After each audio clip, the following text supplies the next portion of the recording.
Before we begin, the name is placed on the top right side of the screen. The baby fox was presuming about her previous life. It ended when she was hit by a car. She remembered being scared to her core. However, she realized that she cannot afford to be afraid now, as she died at a very young age of 18 and has been living in this world for a year now. Sadly, she is still holding on to the memories of her previous life in spite of the fact that she is not a human being anymore.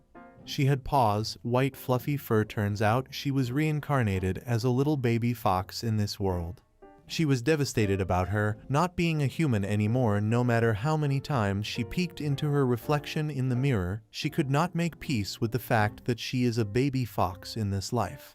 As she was walking across the forest, she sensed something, even though she had memories of her past life, but her instincts are still of a fox. It was another fox looking for Milfiria, asking her what she was doing there. Milfiria is the name of the baby fox in this world, whereas the other fox who just spoke to her is her mother. Her mother was here to inform her that they are going home, hence they need to talk. Turns out Milfiria is not a fox, and neither is her mother.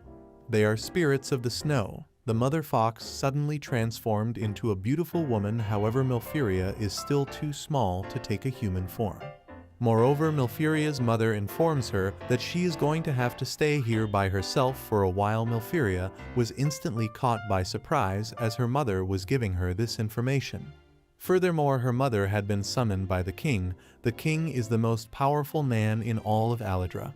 Milfiria's mother told her that she has been working for the king of this country. She also mentioned that the people who live in the same land as him are devoted to helping each other. However, it is also heard that not all spirits cooperate with people. But her mother is very supportive, as there has been some trouble with a neighboring country recently.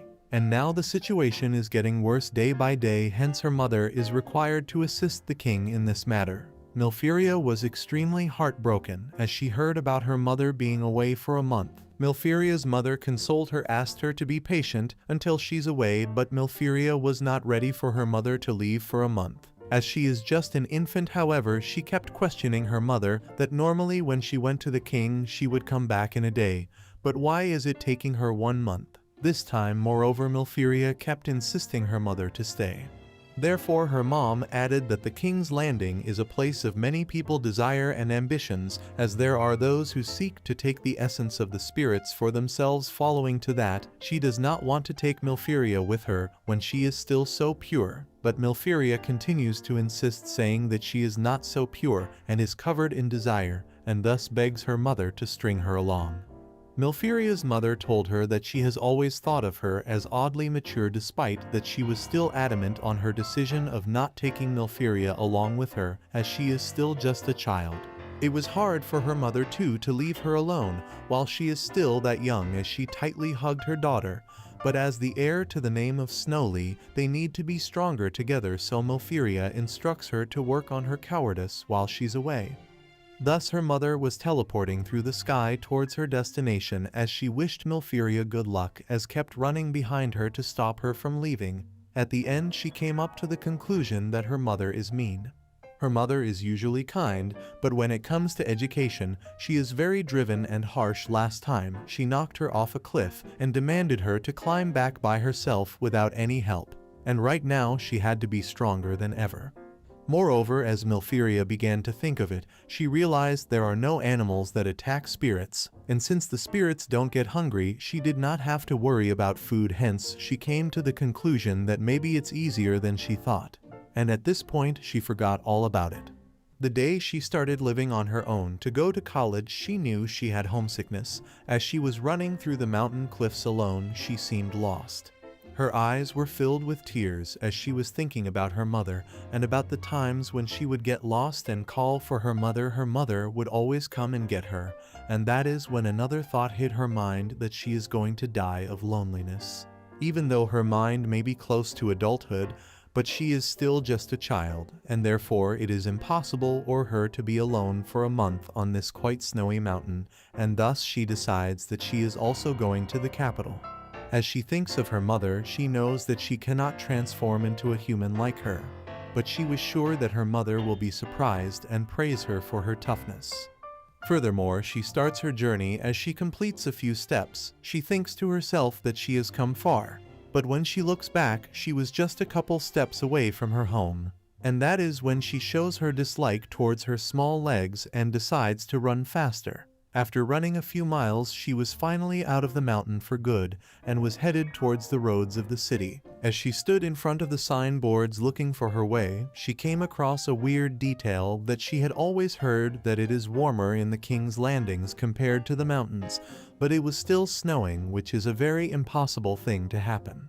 However, it had been 15 days since Milfiria had begun her journey, and it had been half a 9 months until her mother returned. Moreover, as she was heading to the countryside, she realized that she had never been to the countryside before and did not know if she would be okay or not. As she was looking at the other side, she heard voices that were referring to him as a doggy.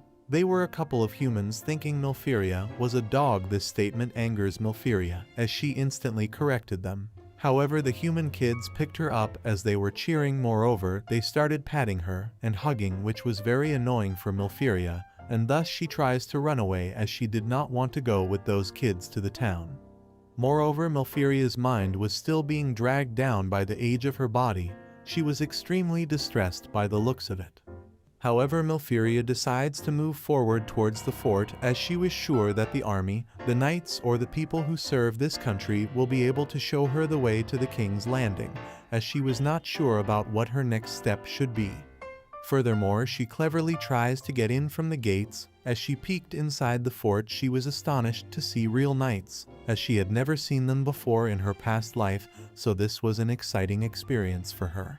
As Milfiria came closer, she came across a group of knights chattering, as one of the knights told the other that he is slouching, and he cannot be a knight with that attitude. After hearing that conversation, Milfiria instantly came to the conclusion that the knight with a huge scar on his face must be their superior. This knight only had one eye, which was very intimidating for Milfiria. In spite of how cleverly and quietly Milfiria entered the fort, she suddenly slipped and fell down, which unfortunately drew all the attention of the knights towards her. As soon as Milfiria noticed the attention, she instantly ran away, but wondered if she made the right choice because she needed to know the way to King's Landing. And then she reminds herself that she was a human in her previous life, so she shouldn't be afraid of the humans walking down the halls. At this point, Milfiria was giving up, as she thought that maybe she is a coward and wondered what would happen to a baby fox like her in this world. She believed that they would rip off her fur, or things could also get worse if they knew about her being a spirit. However, she finally finds a space for her to spend the night. It seemed dark, so she could not be seen, so this would help her camouflage. Therefore, as soon as she went inside the dark alley, she immediately fell asleep, as was extremely tired. Suddenly, the one-eyed knight appeared as she was asleep. He was peeping from the window. The guy opens the door and barges inside. It turns out this is his room, so the knight keeps getting closer. Additionally, a large man with one eye blocked the entrance. There was no room to run behind him, therefore Milfiria prayed that he would not come closer to her. She kept begging for help as he moved closer. His hands looked very tough, and they even had blisters. The only thing that was running in Milfiria's mind was that if she get caught by this man, it could be the end of her. Therefore, she kept praying that she wouldn't get caught, as she did not know how to make a blizzard like her mother, or did not know how to freeze things. Hence, as the man moved closer to Milfiria, she would get more nervous, and that is when she decided that she would not go down without a fight, and let herself get caught. So as soon as the knight's arm reaches towards her, she bites it.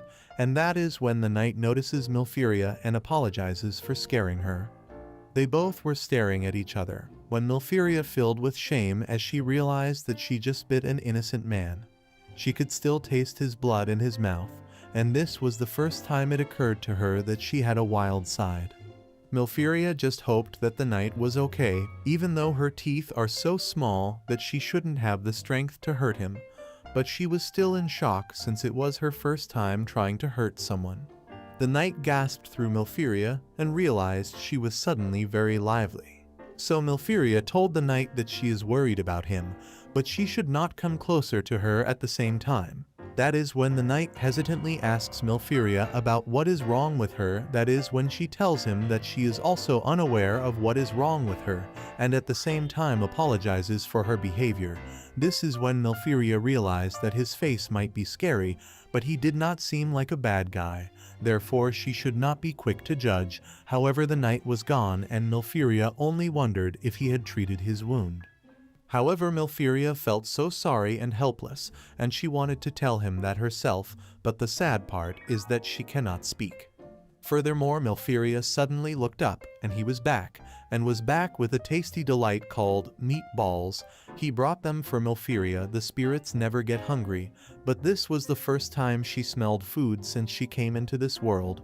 Her mother always gave a dying wild animal as a shack, and she would always tell her that she did not want it, hence she spent a lot of time without eating, as she always thought that she did not have an appetite in this body.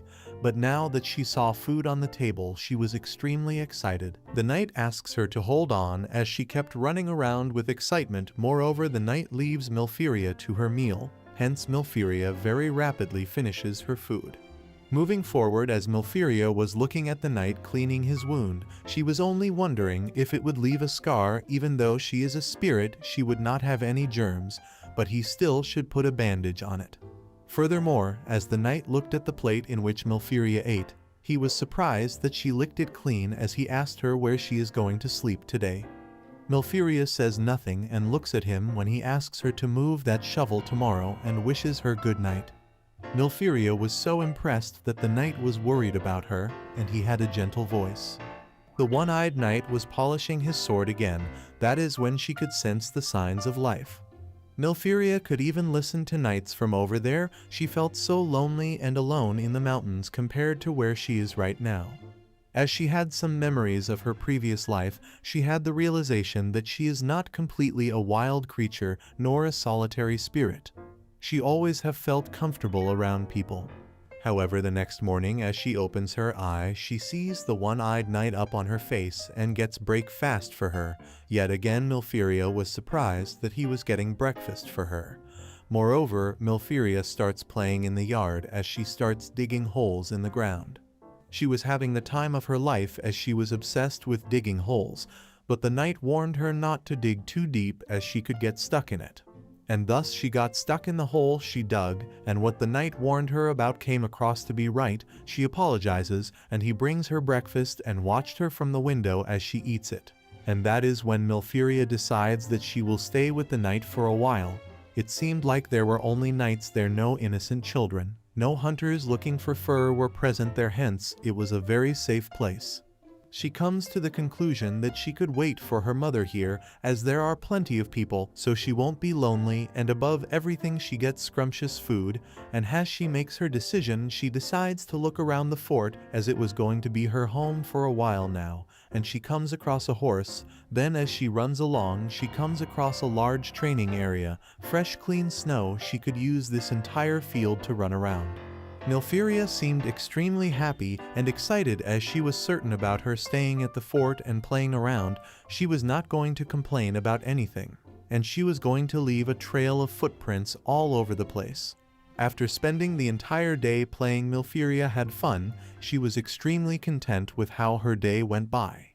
Moreover, the knight offers her a blanket, even though she did not need it because her fur kept her warm, but the blanket was soft, so she took it anyways. Moreover, the knight asks Milfiria about how her day went, as he saw her running around the field, and it looked like she was having a lot of fun. As Milfiria found out that the knight was watching her play, she felt embarrassed, and thus she decides to be careful tomorrow. But at the same time, she realizes that one can never be too careful. Furthermore, as the next morning Milfiria was roaming around in the fort, she came across some knights, hoping no one would see her. However, 4 days had passed since she decided to stay at the fort. She felt like she had been able to explore this sport a lot, and she has also learned that the number of knights stationed here does not seem to be very large for such a large fort. Hence, she is not just playing around. It is fun for her to play hide and seek and explore without being spotted by the knight. It is a lot of work. However, the one-eyed knight returns. He gave Milfiria food every morning and evening. He always tries not to make any loud noises so he doesn't scare me. He is also good at losing windows and doors.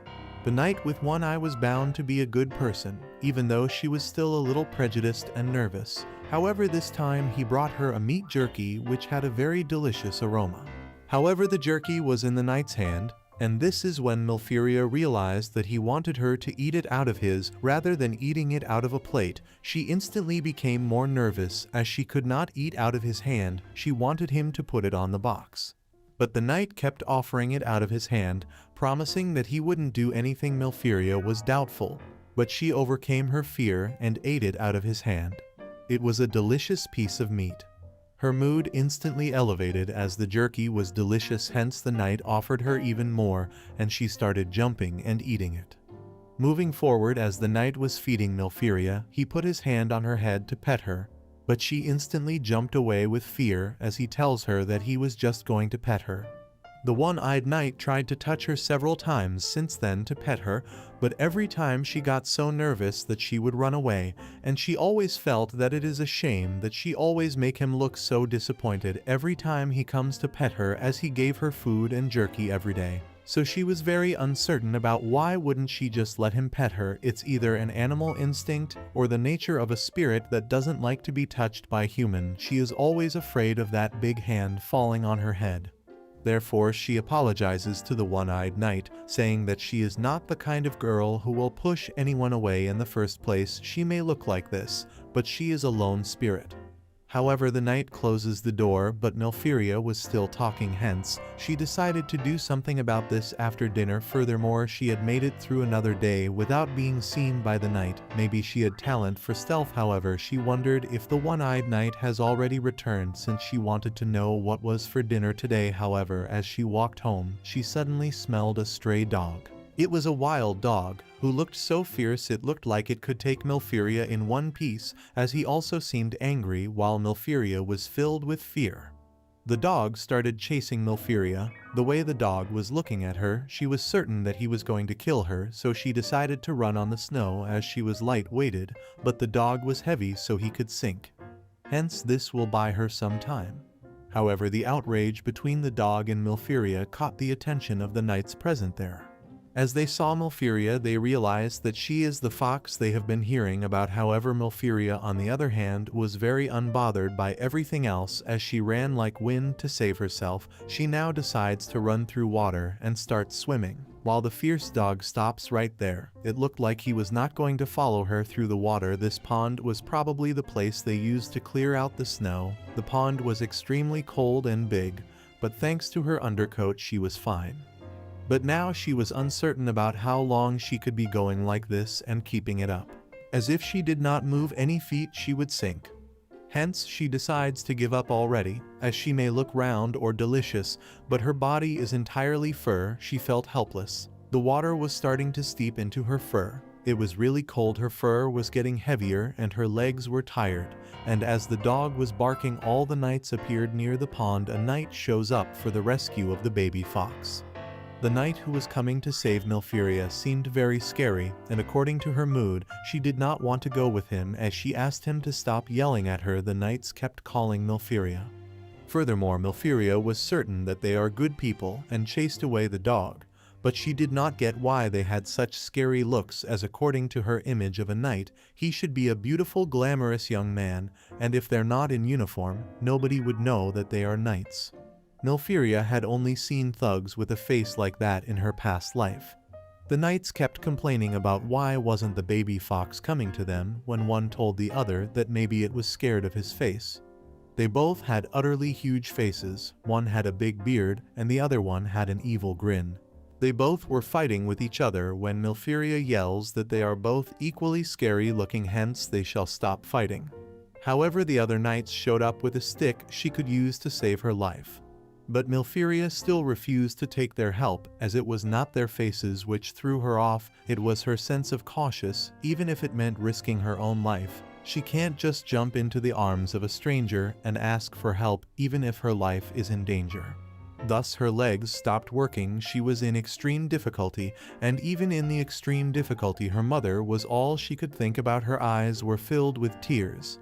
The scary-looking men tried their best to save her, but at this point she was drowning, but suddenly someone appeared for her rescue. It was the one-eyed knight. He had proved his loyalty and consideration once again. It was a blessing in disguise that the one-eyed knight reached there and saved Milfiria on spot. The Knight of the Realm of the 9th Branch Deputy Captain Grawl was writing a letter. When a fellow knight came to pay a visit, he saw Milfiria and instantly pointed out that she is the baby fox that has been seen around lately.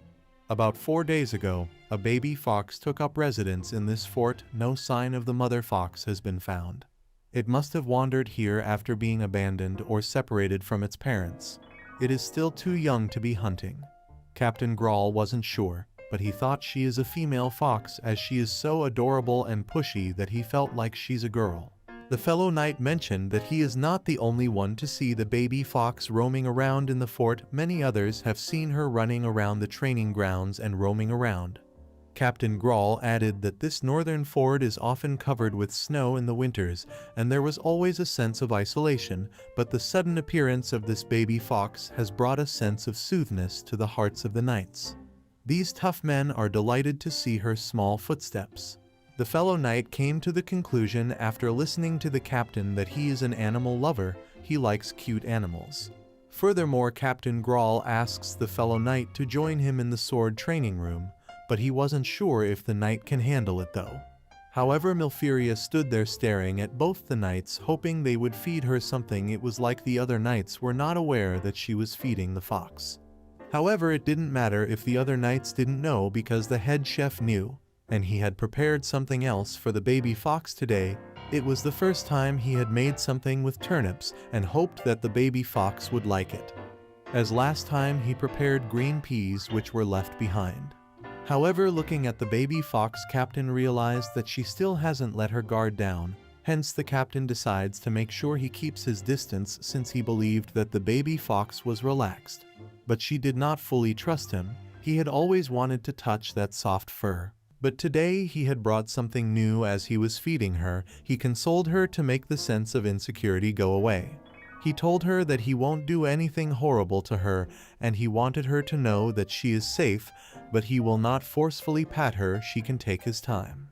But all he wants from her is to close the distance among them, and suddenly the wild dog appears again. One-eyed knight rescues Milfiria. However, the next day when she wakes up, she felt so hot and extremely uncomfortable. She did not understand where the heat was coming from, as it was supposed to be the middle of winter, right? However, as she looks up, there was a fireplace that was causing the heat, and she had no idea that she was sleeping in here. Additionally, she also senses something different. It was not the place of the one-eyed knight. Then suddenly she hears asking Milfiria if she was awake or not. It was the voice of a beautiful woman. As the women looked at Milfiria, she was so mesmerized by her furry appearance, she thought Milfiria was very cute. On the other, Milfiria was surprised to come across a female knight, as she asks Milfiria if she's feeling cold anymore. The lady knight complained that she had been sitting in front of the fireplace, but she can't seem to get warm. Milfiria, who was in the lady's lap, was scared and uneasy, as she thought to herself that in her previous life she would happy to be pampered by a woman, but as a baby fox, she cannot let her guard down, and all she wanted to do was jump out of her lap and look for the one at night. Even though the lady knight kept telling her that she doesn't have to be scared, no one is going to hurt her. Even though Milfiria was aware of that, she still did not want to stay there because of the smell, and she did not know the people and did not know this place, and the fireplace was also a very new thing for her, as she is a snow spirit, and she does not think that she is a good match for it. She also realized that if she were a human, it would be a warm distance, but it's uncomfortably hot for her body as a baby fox. Therefore, she could not take it anymore and jumped out of the lady knight's lap. As she sat there in the corner, the other knight came to ask her to come back, as it was cold in the corner. However, Milfiria refused to go, as she did not feel the cold, but her fur was still a little damp, which she dries herself. However, the lady knight was extremely heartbroken, as she took Milfiria jumping out of her lap as a sign of rejection, and she started thinking that she is scary. Milfiria did apologize and explained that it is not because she is scary, it is because Milfiria doesn't know her and everyone looked so big to her.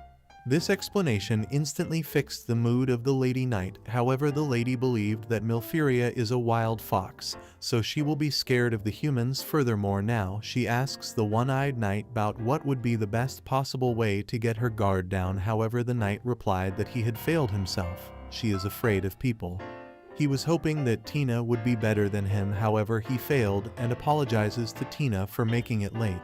But Tina did not mind anything at all, as she found the baby fox so cute that she was happy to just look at her. However, on the other hand, Milfiria wondered why she was being held by the strange female knight. Moreover, as she saw the one-eyed knight, she was surprised and relieved. The one-eyed knight thought to keep Milfiria here with them until she could take care of herself, but if she is too scared of people, the knight felt sorry for her. Hence, it is better to let her out. But the thought of being attacked by a wild dog again was disturbing. Tina mentioned that Captain Grawl is more familiar to her, and asks if he has been feeding her. The captain replies that he does feed her, but she only likes the food and doesn't mean that she lets him get closer to her.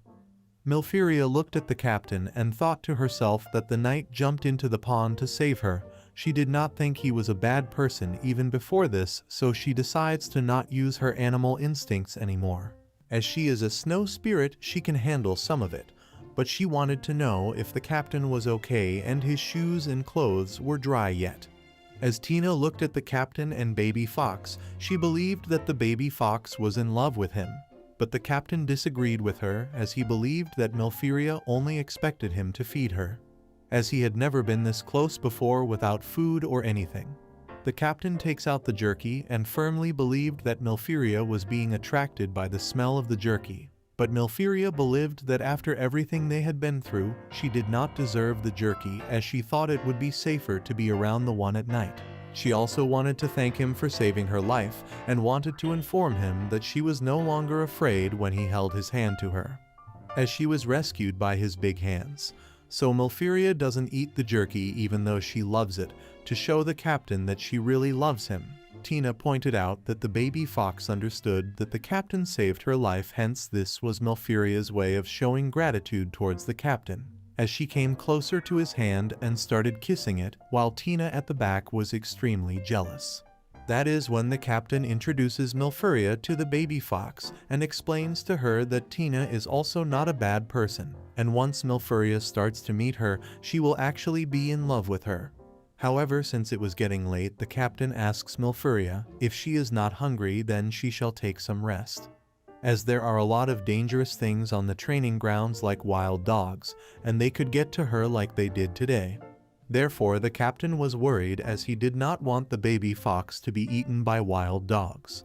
The captain was also concerned about if it was the right thing to do to provide human protection to a wild animal. But the captain fully took up the responsibility of taking care of the baby fox. He would keep her in the building until she is old enough. Even after all this, Milfiria missed her mother. The only thing that could make her happy was her mother, and she wondered if she would have to say goodbye to the one-eyed knight that he had come to know so well. She knew she was going to miss him. Furthermore, the captain showed Milfiria her room to rest. There was a cute little bed prepared for her, which brought her so much joy. The captain tucked her in the soft blanket and put her to sleep. This was the first time the captain pet her, and she was not afraid. However, she could not sleep like this. In order to achieve the dry and fluffy appearance that she is so proud of, Milfiria wakes up after a restful night on her brand new cat bed, lets out a loud yawn, and then shakes her entire body of fur in order to dry herself. Despite the fact that the captain of the knights is sleeping, she looks to the side of her and sees the angry face of the captain. This causes Milfiria to feel a little bit of fear. Suddenly, the captain opens his eyes wide, which causes her to jump in fear. She is wondering whether he is actually asleep or whether he is just awake enough to defend himself in the event that someone tries to kill him while he is sleeping. Meanwhile, she is wondering, during the time that she is going through a defensive phase, the captain gets up from his bed and, after a short amount of time, recalls that he brought her inside in order to protect her. Despite the fact that he greets her with a smile, Milfiria considers the fact that he woke up to be a little bit more frightening than usual. However, she will make an effort to avoid being scared the next morning. The captain makes another attempt to pet her, and she goes ahead and does so without any kind of resistance, which comes as a surprise to the captain because it was much simpler than it had been before. He feels that Milfiria is still cold, which she says she is, but not because of falling in the pond, but because she is a snow spirit, as he continues to feel her. She makes an effort to convey this to him by running around trying to show her energy, which the captain recognizes and acknowledges. However, before she can fully enjoy herself, she gets asked to stop.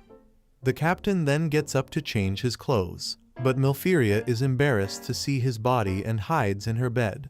However, the captain gets ready quickly and leaves for something before breakfast, which Milfiria is curious about. Milfiria is confused about what the captain is doing, following him instead of letting him go because she knows he is not going to work, which he initially denies, but then accepts after seeing her energy. She makes the decision to follow him instead of letting him go. Outside, the weather is cold, which makes Milfiria thinks must be hard for the humans to breathe in, as she can just rely on her cold fur as a snow spirit, but she is surprised to see the captain continue exercising in it. After that, he even removes his shirt because he is sweating, which causes her to wonder if he does this every day during this winter in such harsh conditions. She then gets attacked by little birds, which make it clear for her that animals are not scared of snow spirits, but only her mother was the feared one, which also reminds Milfiria of her mother telling her to get stronger. During the time that the captain is continuing his training without a shirt on, Milfiria continues to follow him and match his speed, which he continues to observe.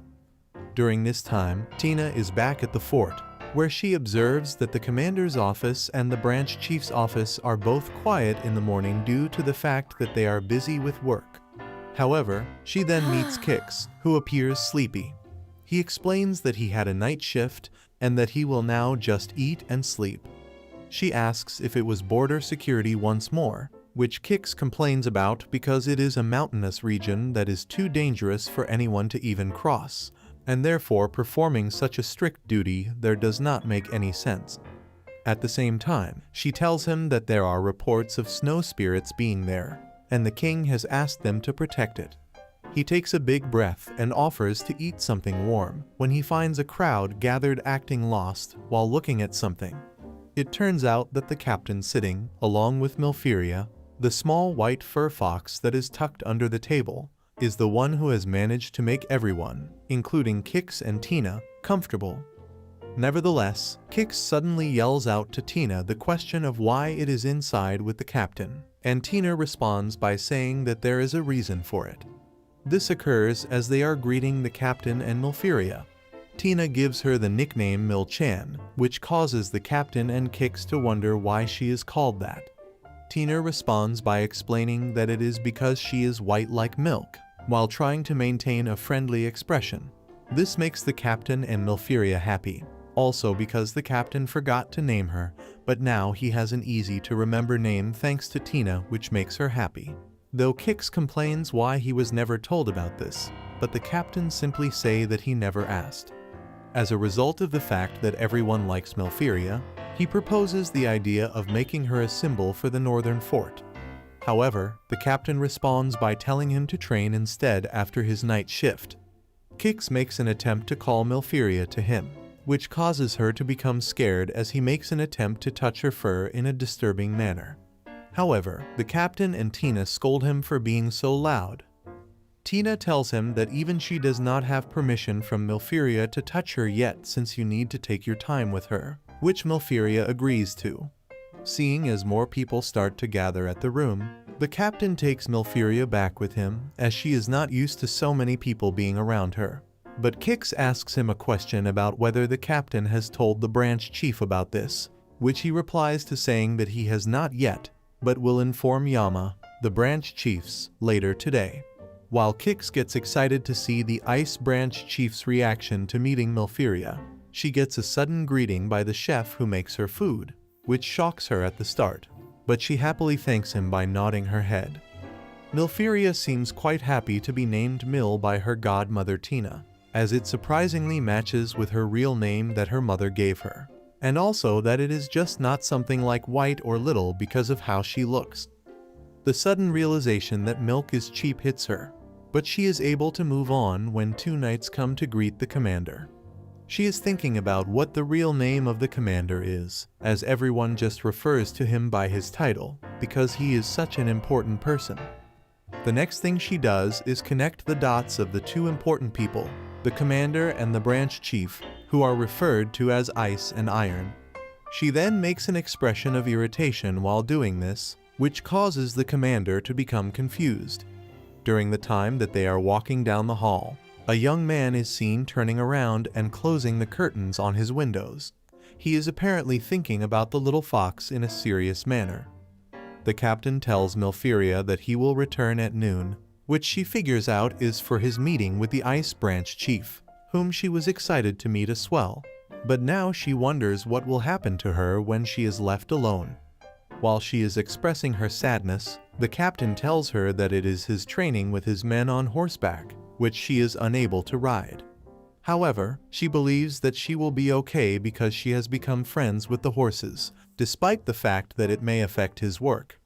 As a result, she returns to her bed. After the captain notices that she is upset, he tries to reassure her by telling her that he will return at noon, which she is aware of already. However, she decides to take a nap after he leaves. Although she makes an effort to sleep more, she is unable to do so because she finds it boring to be by herself. She tries to find comfort by shifting her position, but instead she becomes irritated. When she looks out the window, she notices snow falling from the sky in a slow and steady manner, which makes her excited. However, she quickly becomes bored after sitting in the same spot for a number of moments. After that, she contemplates what is ahead for her as she climbs to the top of the captain's bed, which is much higher than her own. She takes in an entirely new view from the top, and then she decides to lay down on the bed because she finds it to be very comfortable. However, she immediately gets off because the smell of the captain is all over it. She then finds some books on top of the desk, and she begins to wonder if she is able to read the language of this world. As a result, she begins climbing the chair with everything that she has, which requires a lot of effort, but she is able to reach the top of it with a lot of willpower. Due to her lack of energy, her paws begin to shake a little bit. However, climbing from the chair to the desk was easier than she was expecting, so she was able to do that. She is pleased with what she did and pleased with the new view from the top, as she does not get to see it very often. She then turns around to look at the books, which contain letters on them. However, she is unable to read them because she is not familiar with them. Consequently, she makes the decision to open the book and learn it because she is a snow spirit. She wishes she had a power that could assist her in this effort. She recalls how her mother's ability to speak the language helped her to understand it, but she is unable to read it because she has never seen it written down. She gives up trying to read until her mother teaches her how to read. Due to her confusion regarding the language, she manages to accidentally spill ink all over the desk and the white papers. However, before the ink reaches the books, she manages to knock them over to the floor, thus avoiding the books from being ruined by the ink.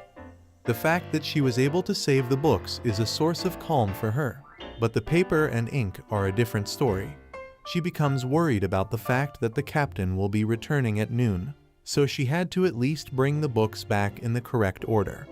When she makes an attempt to move the books, she discovers that there are traces of black ink everywhere, from the cover of the book to the entire floor where she has stepped on. She also discovers ink on her paws as a result of the ink that was spilled on the desk, which caused a mess throughout the entire room.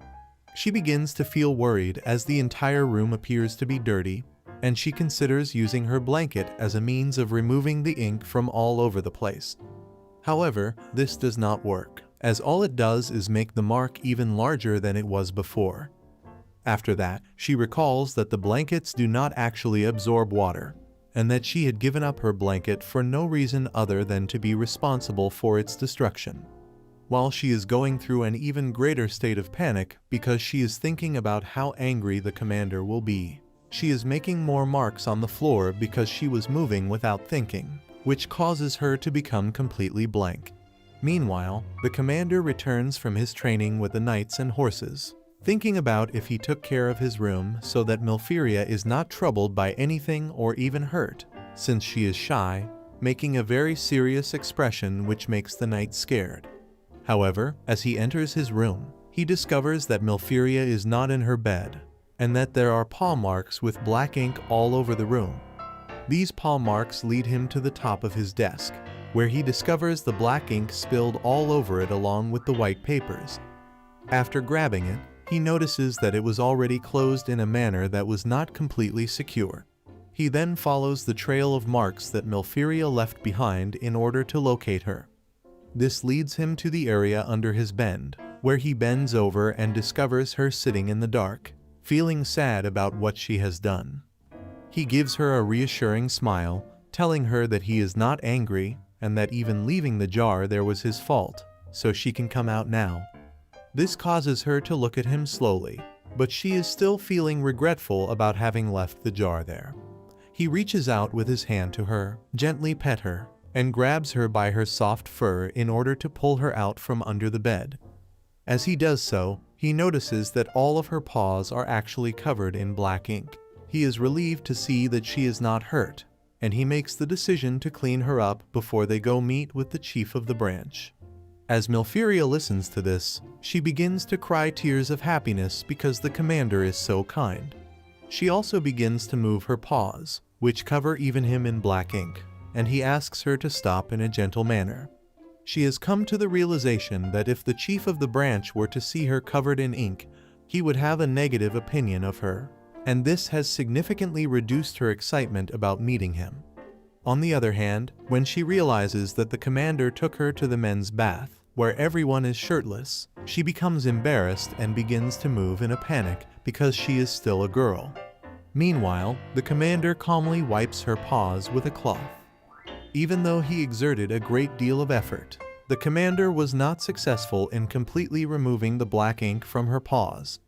Milfiria is still concerned about the black ink because it reminds her of her mistake, and she was really proud of her white paws. However, this is not a major issue because they will simply return to their normal state when Milfiria runs around in the snow. After that, he is able to remove the ink from the floor with relative ease. However, he is unable to remove it from the desk. As a result, he makes the decision to simply purchase a new one because this one was getting pretty old anyway. Milfiria expresses her regret for this, as well as for the fact that he had to work through his break in order to clean up her mess, but he assures her that she should not be concerned about any of it. The commander then informs her that he is going to meet with the chief of the branch at this very moment. However, he cautions Milfiria that the chief is the most important person in the fort, and that she should not bite him in any way. This comes as a surprise to her because she could not imagine of anyone being more important than the Iron Commander she has been living with. As a result, she imagines the branch chief to be a bear of a man.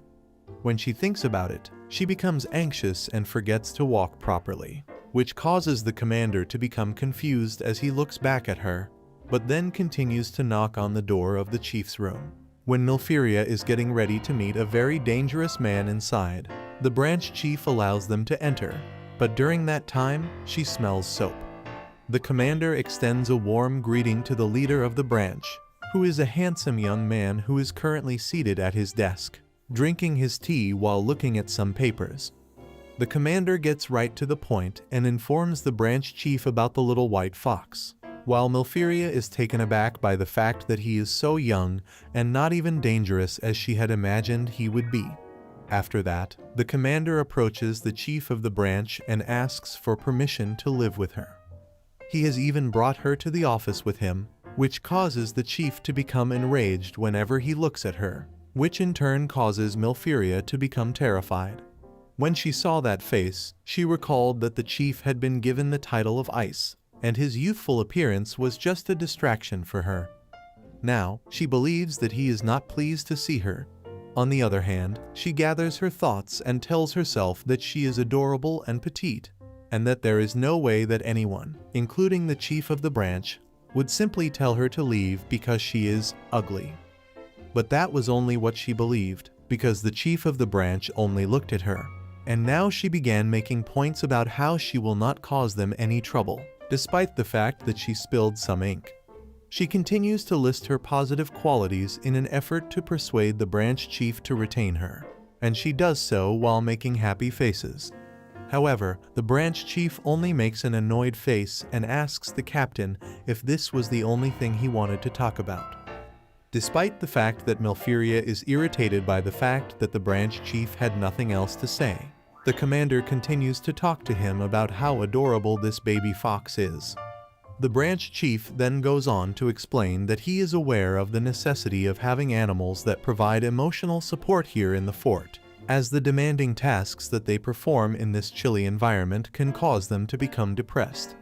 In spite of this, he asserts that he will reconsider his decision in the event that the animals in question cause problems during their missions. In response, the commander states that he requires authorization in order to safeguard her.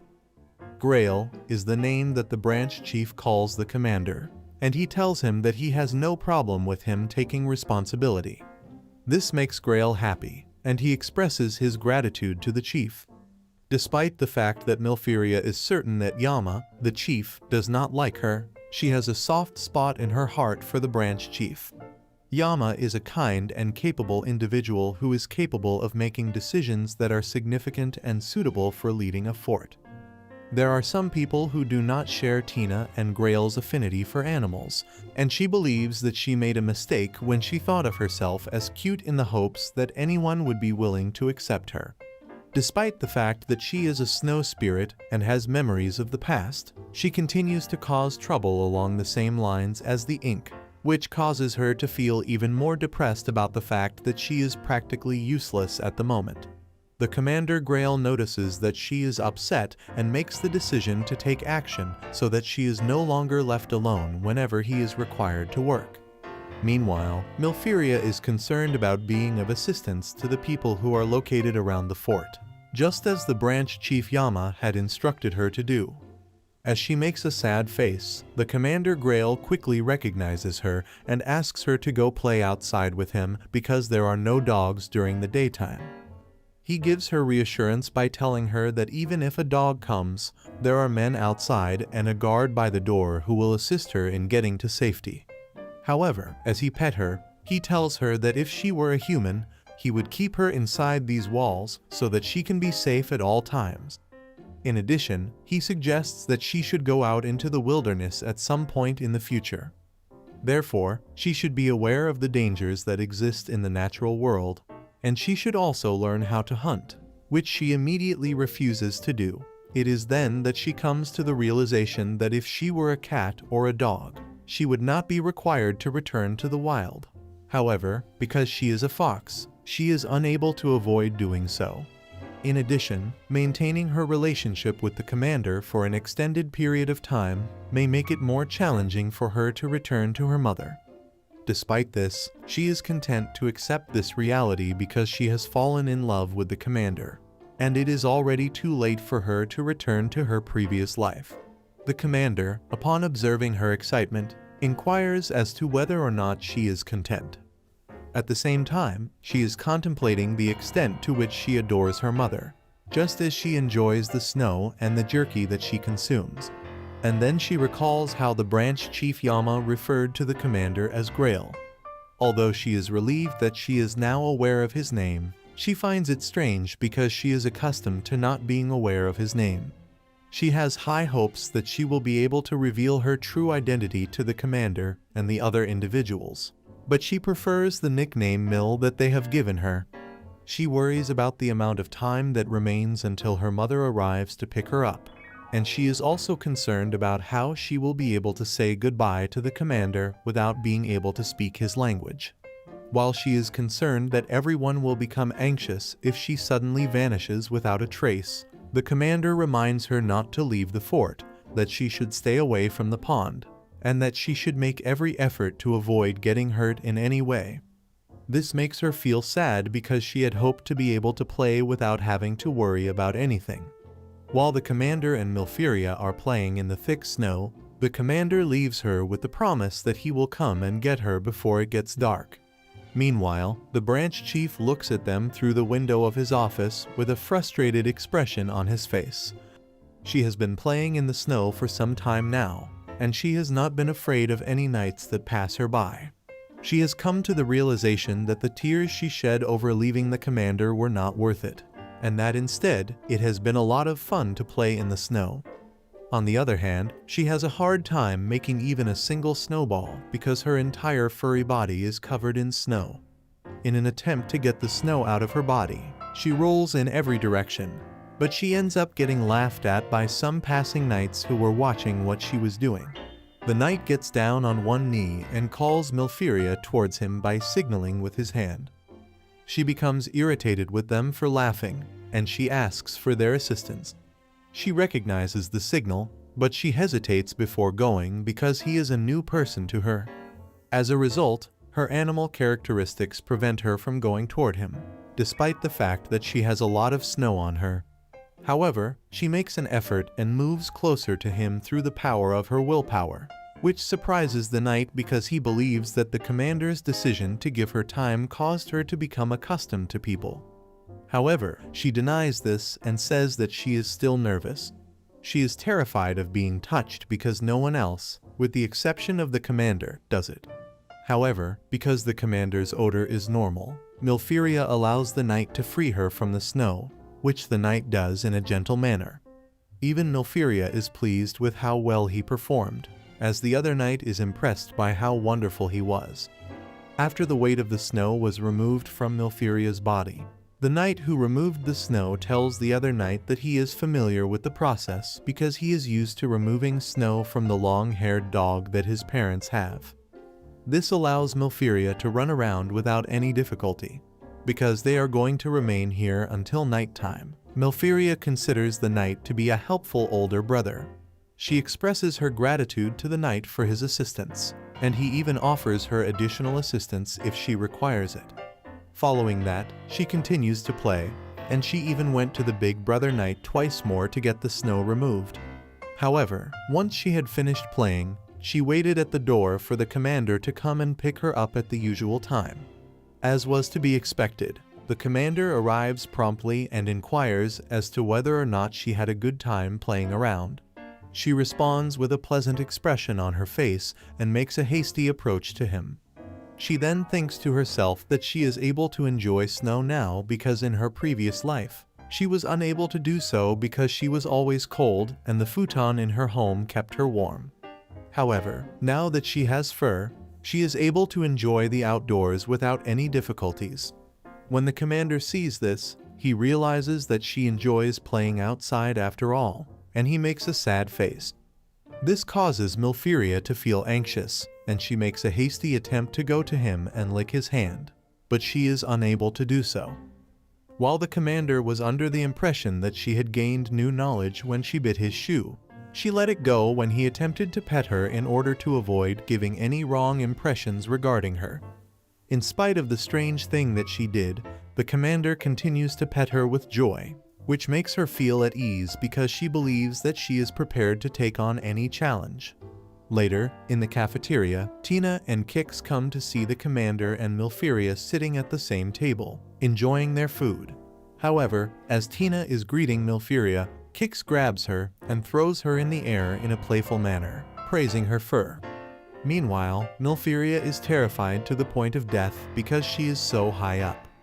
Tina immediately stops him, which Kix does not understand because he believes that Milfiria is now accustomed to people, despite the fact that she is lying on the floor with a pale face. The commander strikes him in the head and then attends to Milfiria.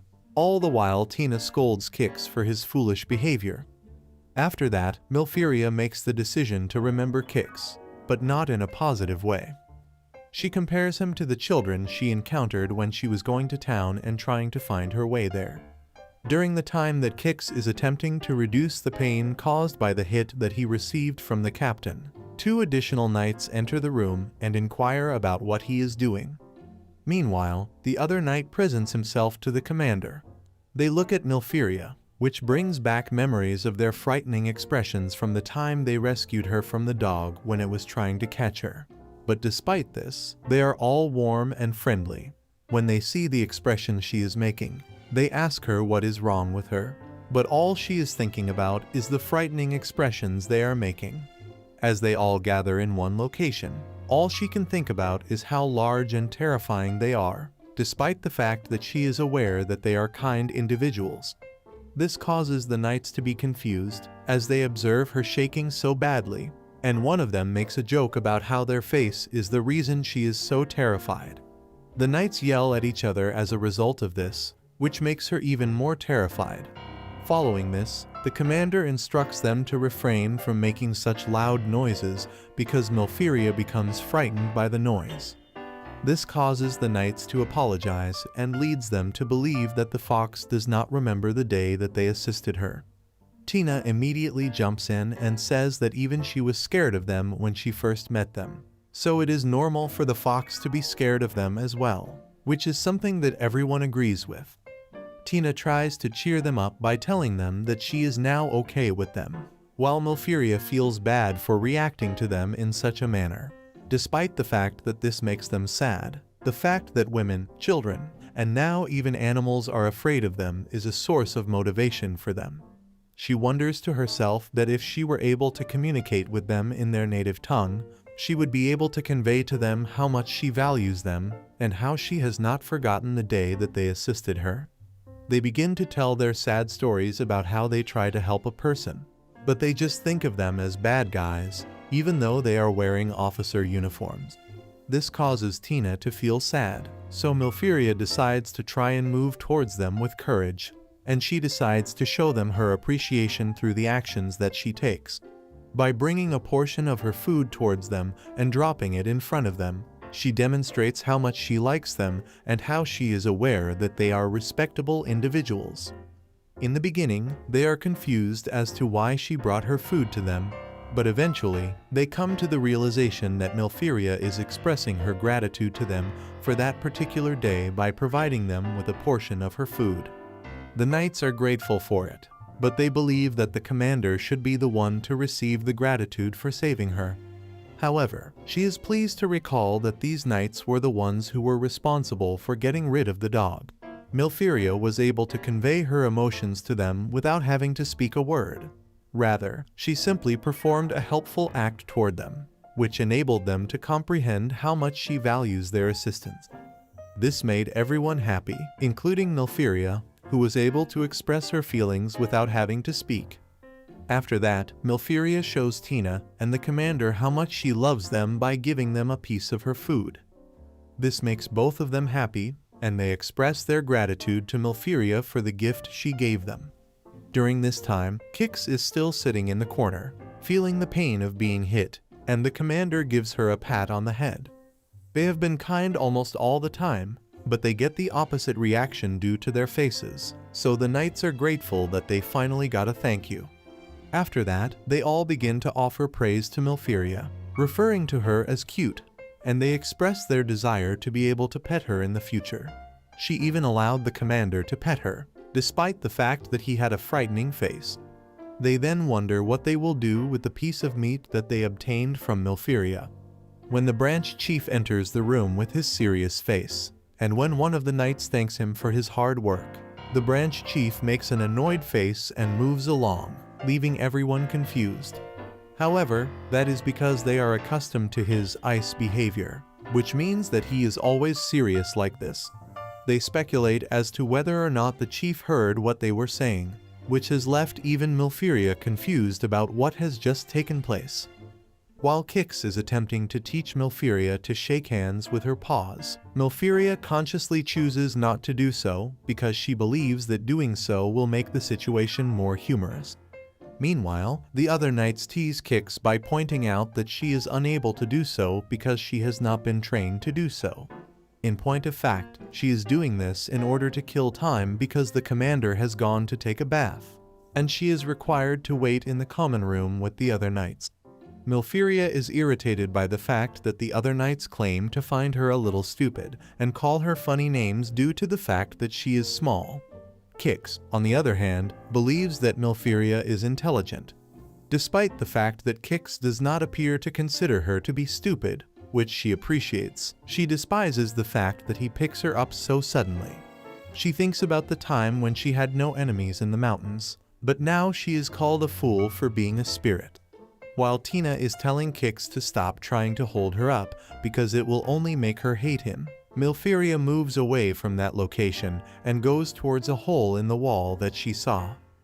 However, when she gets too close to the hole, which smells like animal, she is confronted by a rat, which frightens both her and Tina. Meanwhile, all of the male knights react in a normal manner. Tina asks the male knights to quickly fill the hole again, but Mil hides behind them. This occurs while the male knights are pondering how the rat could have made such a hole in the wall, as well as the fact that foxes consume rats.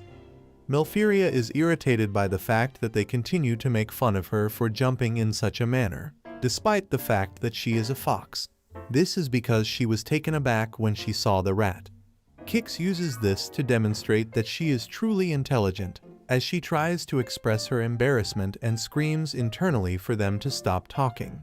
She jumps at Kix and tries to scratch him with her small paws, but it only has the effect of making the male knights laugh more.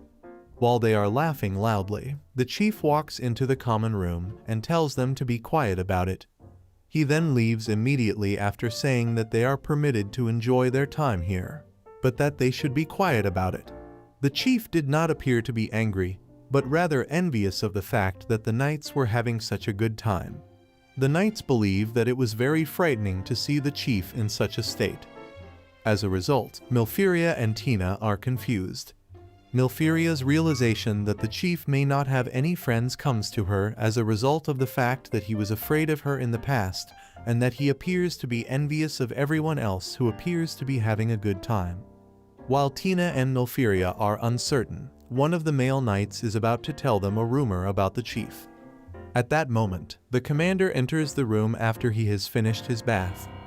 Milfiria considers this to be the perfect timing because she did not intend to ask in the first place. Milfiria makes a decision to always be nice to the chief whenever they meet again.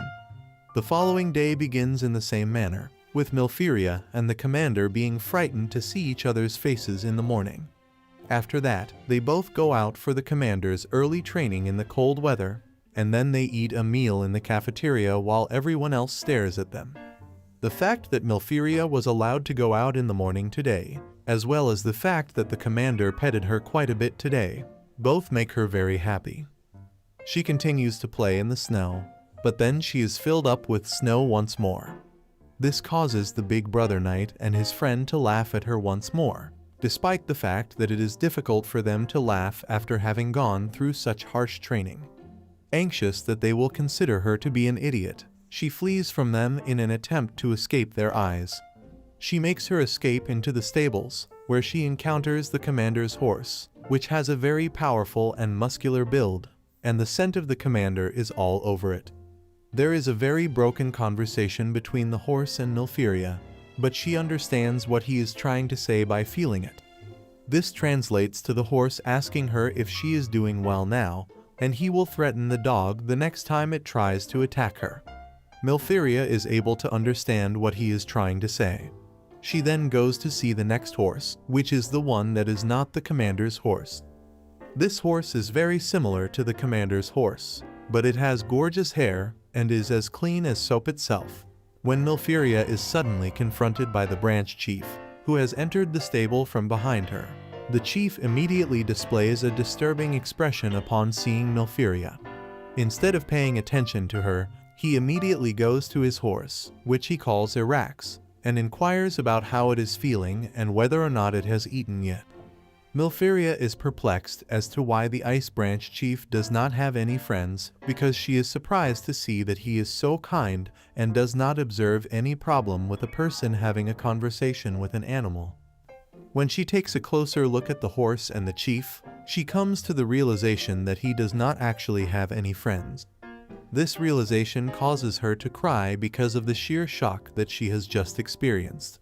She comes to the conclusion that the chief of the branch is a slacker because she has such a pretty face. but his personality is dull and serious, which is the reason he does not have any friends. As a result, she makes the decision to encourage him to make friends from this point forward. She moves forwards towards his feet and rubs his boots in an attempt to get his attention. However, he makes another strange face looking at her, and then quickly hides his face by hugging his horse. This leads Milfiria to believe that he is okay with horses but not with foxes. As she is unable to comprehend what he is looking for, she begins to experience a state of panic.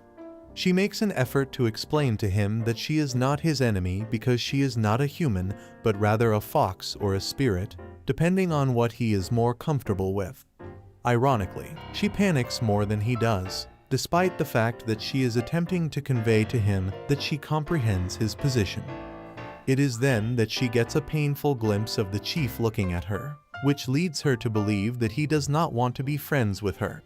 However, the chief then calls out to her and immediately gives her a tight hug while making a very regretful face. He makes a very happy expression as he touches her soft and fluffy fur, as well as her cute little paws, which freaks Milfiria out because she finds it cute. However, it is strange because the branch chief is supposed to be cold, but all of a sudden he is her friend. At the same time that the chief tells her that he loves her and questions her cuteness, she is concerned about his horse friend who is following him behind him. As soon as he realizes that his horse, Irax, is irritated, he gives it a compliment, but only with a partial heart. Following this, the chief gives both of them a hug together, expressing his love for them. This causes Milfiria to realize that he is unable to open up to humans, but that he has a tremendous amount of affection for animals. After that, she makes the decision to touch his hands because he is the leader of the group and he will not mind. This causes the chief to shed tears of joy, and he continues to hug her throughout the entire encounter. Grail appears and notices the chief with Milfiria. She licks him as he questions why is she licking so furiously for. He beams with happiness and talks to her, telling her he has nothing on him. Grail looks at the chief and regrets coming here. The chief name is Cromwell, as Grail is aware that he loves animals. He knows every member of this fort except the newcomers. He has a keen interest in horses and small cute things. He is also known for the way he speaks kindly to his beloved horses and carefully takes care of their coats. In the winter he would even take care of the birds. He even named a stray cat Nora and took care of it. And the way he was so depressed when Nora wandered off. The moment his ice mask crumbles when a snow rabbit appears nearby. He is aware that everyone seems something else. Grail thinks that Cromwell seems to think he's hiding it well. Grail wonders why isn't he just proud of it. He keeps his "I don't care about animals" attitude and everyone pretends to not notice. He decides to wait over there. Cromwell notices him standing there. Their eyes meet as Grail turns around to stand in front of him. They both are silent for a while before Cromwell puts Milfiria down and stands up. He calls out to Grail and questions what does he want. Grail responds that is not the thing and he was just looking for Milfiria, causing Cromwell to wonder if the fox name is Milfiria. He calls out to Grail and tells him that he is supposed to return it to the wild, but if he names it then it is going to get attached to him. Grail ponders that he's talking about Nora. He asks if Cromwell came to see Irax. He responds that he came here to take care of him, as it is a knight's duty to properly take care of his horse. Grail ponders that he's very thorough. He ponders that he is sure Cromwell would have enjoyed a little more time alone, and he's sorry that he found him. Milfiria calls out to Cromwell. She begins to roam around him.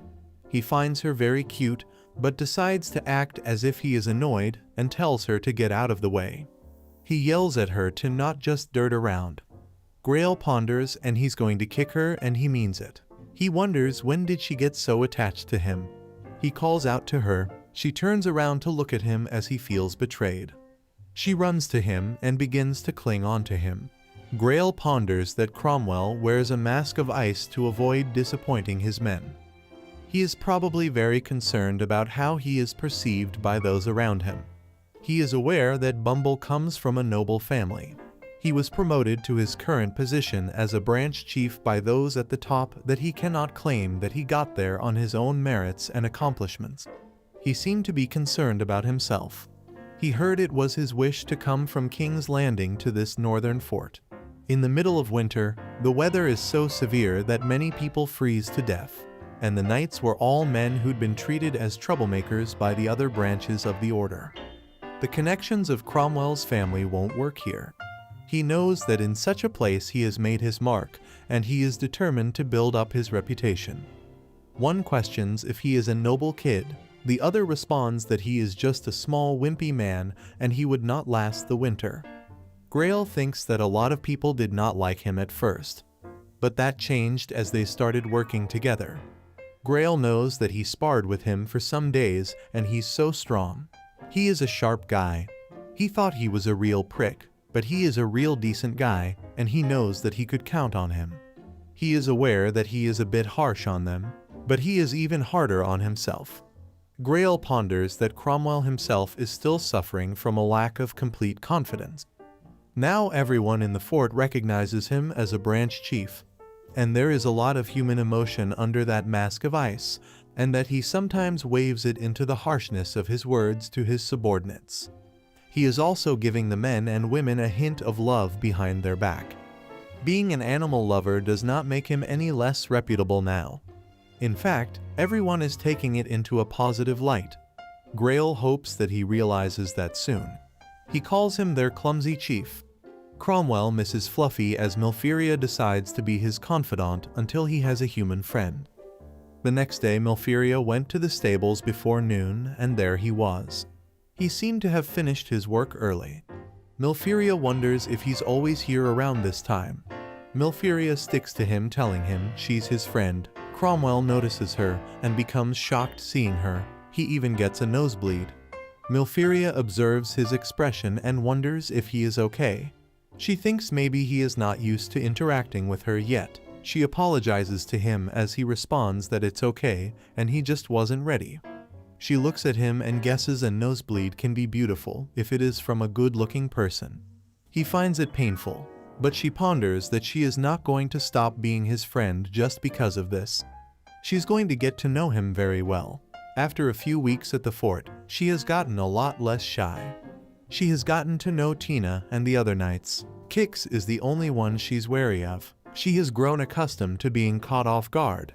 She also played with the one-eyed knight and got jerky. She enjoys her time every day. When she is not working, she plays outside and asks Big Brother to remove the snow from her fur, and after lunch, she takes a nap in the stable. Because the horse of the one-eyed knight is there, and she feels safe. When she gets muddy from running around, she gets taken to the beach again. She could not escape, so she closed her eyes and stayed there, thinking that she will never look in there. The baths at the fort are like a hot spring with a strong energy of exhaustion, which she does not like. At the end of the day, the voice and hands of the one-eyed knight are so gentle as he puts her to sleep. He wishes her a good night. She thinks it is like a spell to help her sleep well. She incredibly loves this moment, and so they live out their days at the fort peacefully. She wonders how many days she has been here. She thinks it is about time that Mother came back. She is aware that she will have to go back to her home in the mountains, but if she suddenly disappeared, all the knights would be worried. She cannot speak, but she wants to say thank you, but she cannot let her mother worry. She remembers entering the fort from here. She goes to that place and thinks that if she's going back, she will start from here again. She wonders why she does not just go home and come back to play again. But she doesn't know when she can come back and wonders if her mother would let her come back.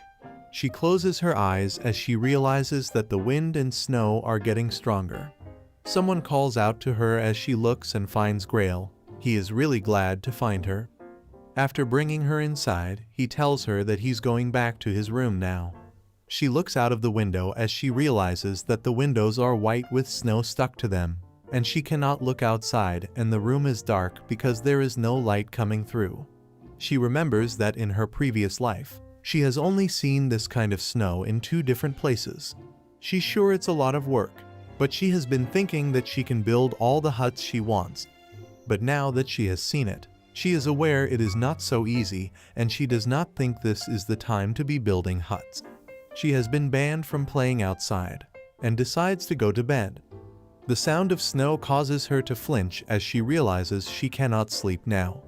She knows that if they get a lot of snow, it will be hard for all the nights. Kix mentions that it has been snowing for 3 days. He's aware it is a little crazy that it is snowing this much. He questions if they think it is going to fill up the fort. She wonders that she's too young to know how to stop it, and she's getting a little scared of snow even though she's a snow spirit. They were told that the branch leaders who went to check on the town are back. She realizes that Grail is back and rushes out after him. Tina calls out to her, but she does not stop. As she calls out to him, he asks her if she has been a good girl. She ponders that she was. Tina thanks Grail and asks him how was the town. He states it is not as much damaged as he thought, just a few old shacks that got knocked down. He also states that the people are used to heavy snowfalls, and they are well stocked up and should be okay for the time being. The chief tells them to take a break and get troops 5 and 8 instead. Tina asks them if they too are leaving again. She tells them that she thinks they should take a break. Milfiria also hopes that they do not go back to work. Grail tells if they take too much time, the sun will be gone by the time they get back. He states that they are going to MT Snolia, where the spirits live. Milfiria is shocked as she wonders if he said Snolia. The old folks in the town were making a lot of noise. The spirits are angry because they made offerings at the altar and begged for forgiveness, but Hay said this blizzard would never stop, so they went to the altar in Snolia. The old people were going to the altar, so they stopped them, promising that they would go for them. If the blizzard continues tomorrow, it will be difficult to get to the altar, so they should get there while they can. Tina wonders if this fresh snow is really caused by a spirit. Cromwell tells her that he is skeptical, but they are foolish if they disregard the words of the locals who have lived here for a long time. Realizing that if it continues like this, there will be a lot of damage. He tells the knights that they should not be lazy and think that it will stop if they just let it go. He wants to do what they can now that he can afford to do so. He tells them that he does not want to force them, and it is not that far to the altar, but it is dangerous to go through this snowstorm, so those who are not willing to are allowed to stay at the fortress. One states that if the chief and the commander are going, then they are going too, and that the snowstorm is nothing to worry about. Milfiria tries to follow them as Grail notices her and picks her up. He tells her that she's staying here. He questions if she does not like being far away from him. The chief tells him that he cannot take her with him as she would slow them down. Milfiria stares at him as he looks away, trying to not melt by her cuteness. Grail responds that he is aware of that and gives her to Tina. He tells Tina to take care of her and he will be back soon. He tells Milfiria that once he is back, they will play again. They leave and embark on their journey as the knights realize that it is getting colder and it's starting to hurt. One of them says that it's not all, as the higher they climb the worse the visibility will get. Grail tells them to keep on moving. Kix questions that he wonders if offerings are enough to make the spirits forgive them when they don't know what caused their anger. Grail responds that he guesses so, but without forgiveness, this blizzard could last forever. He is aware that nothing will happen if they do not try. However, he has been to the altar many times, but he does not know if they can get there without getting lost in this storm. He wonders if they should retreat while they still have strength left in them and their horses. Both him and Cromwell stare at each other as they ponder this is too dangerous. The storm begins to decrease as everyone is shocked, questioning if it actually stopped. They are told to not let their guard down. They notice the front and sees that they have already arrived at the altar. The chief wonders if the snowstorm was caused by the spirits. Kix walks ahead as Grail calls out to him, telling him that he should not go there alone. They wonder if the spirits would actually appear. The chief asks the commander if he has ever seen a snow spirit, and he responds that he did not. It is a long story that the snow spirit is watching over their country and that they occasionally assist the royal families, but they have never seen them in person. Grail mentions that he has heard she is a very beautiful woman. Cromwell states that he has seen her, mentioning that he was the prince's personal bodyguard. Kix asks Cromwell if she's pretty. He responds that she was beautiful. Right then, the spirits appear in front of them. He observes her, seeing her skin is as white as snow and her hair are shiny. He thinks that her fur, which looked soft, must have been cold, thinking just like Milfiria. Grail tries to get back to his senses as he ponders that her beauty is unmistakable, and that is the spirit of a Snolia. He commands the knights to not stare at the spirit's face, but instead they should shift their gaze to look at her necklace. He thinks that thanks to Milfiria, they all should remember her and make sure to keep their composure. The chief calls out to the spirit as she mutters her child. She then yells that her child is missing and asks if they humans know where her Milfiria is. She questions if they are the one that stole their child and asks them what do they want. Grail is about to take his sword out before Cromwell asks him to wait. He tells the spirit that they are the knights that defend this country. They just came here to stop the blizzard and they would not kidnap her children. They did not even know she had a child to begin with. She mentions knights of the fort. She states no wonder they did not know and mentions that a child of a spirit is weak and small, but when they grow up they become powerful. They are wary of those who would try to take advantage of them. Grail questions how in the world did they know she has a child. Grail mentions that assuming they knew. He thinks it would be difficult for a human to reach this place, this time of year.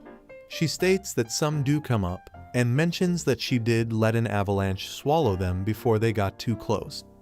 This causes the knights to be terrified. The spirit mentions that it is not as if she left her home voluntarily, mentioning that her child is a baby, and there is no way she could have made it down the mountain on those lovely little legs. She continues that she's a timid little girl, and she must be so scared right now.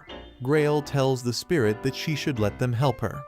He mentions that they will do everything they can to get her child back. He asks her to stop the blizzard for the sake of the search.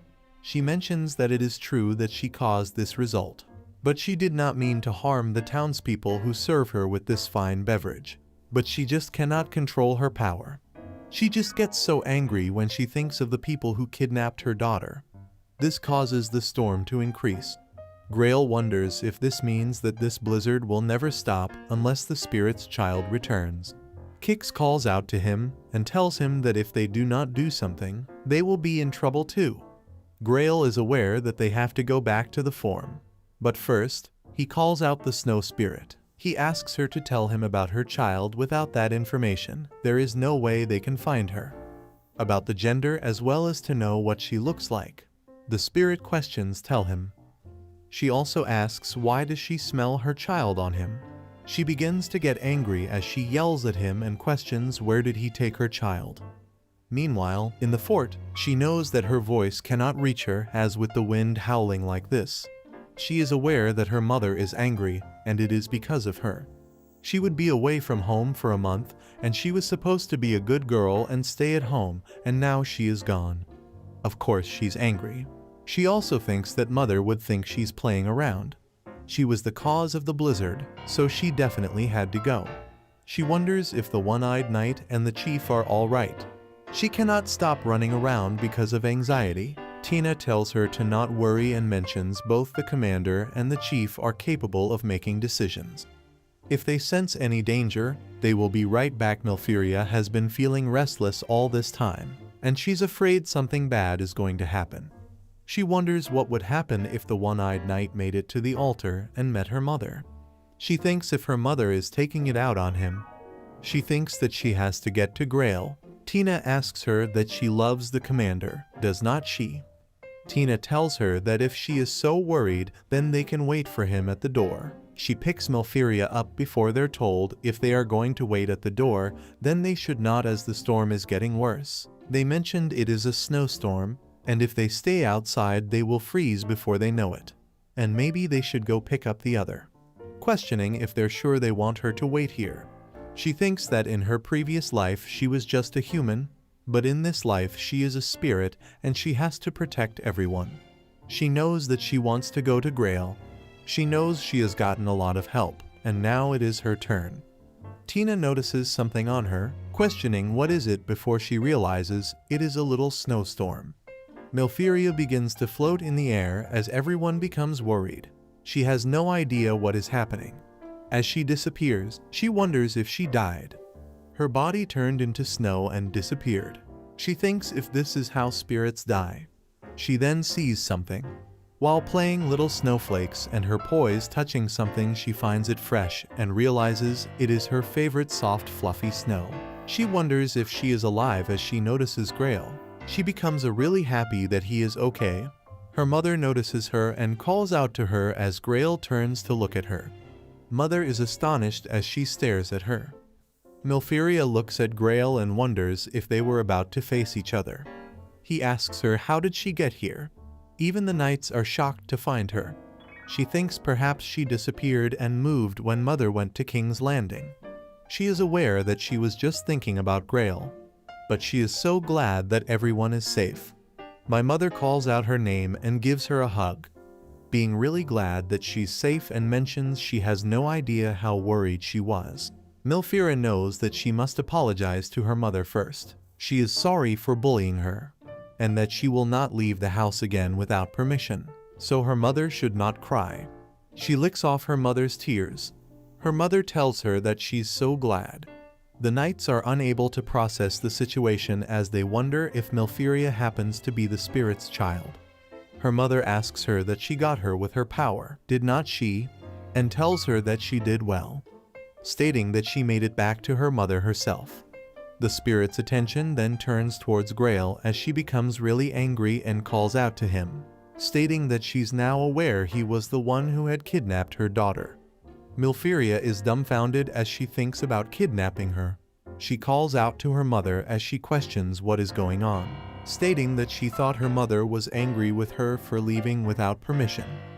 Grail asks her to wait a minute before the spirit tells him to shut up, making it clear that she won't listen to his excuses. The spirit's anger causes the storm to increase as Milfiria panics, noticing her mother's anger. She tries her best to tell her mother that he did not kidnap her. The spirit tells the rest of the knights in the fortress too that they're done. Milfiria realizes that her mother is unable to listen to her.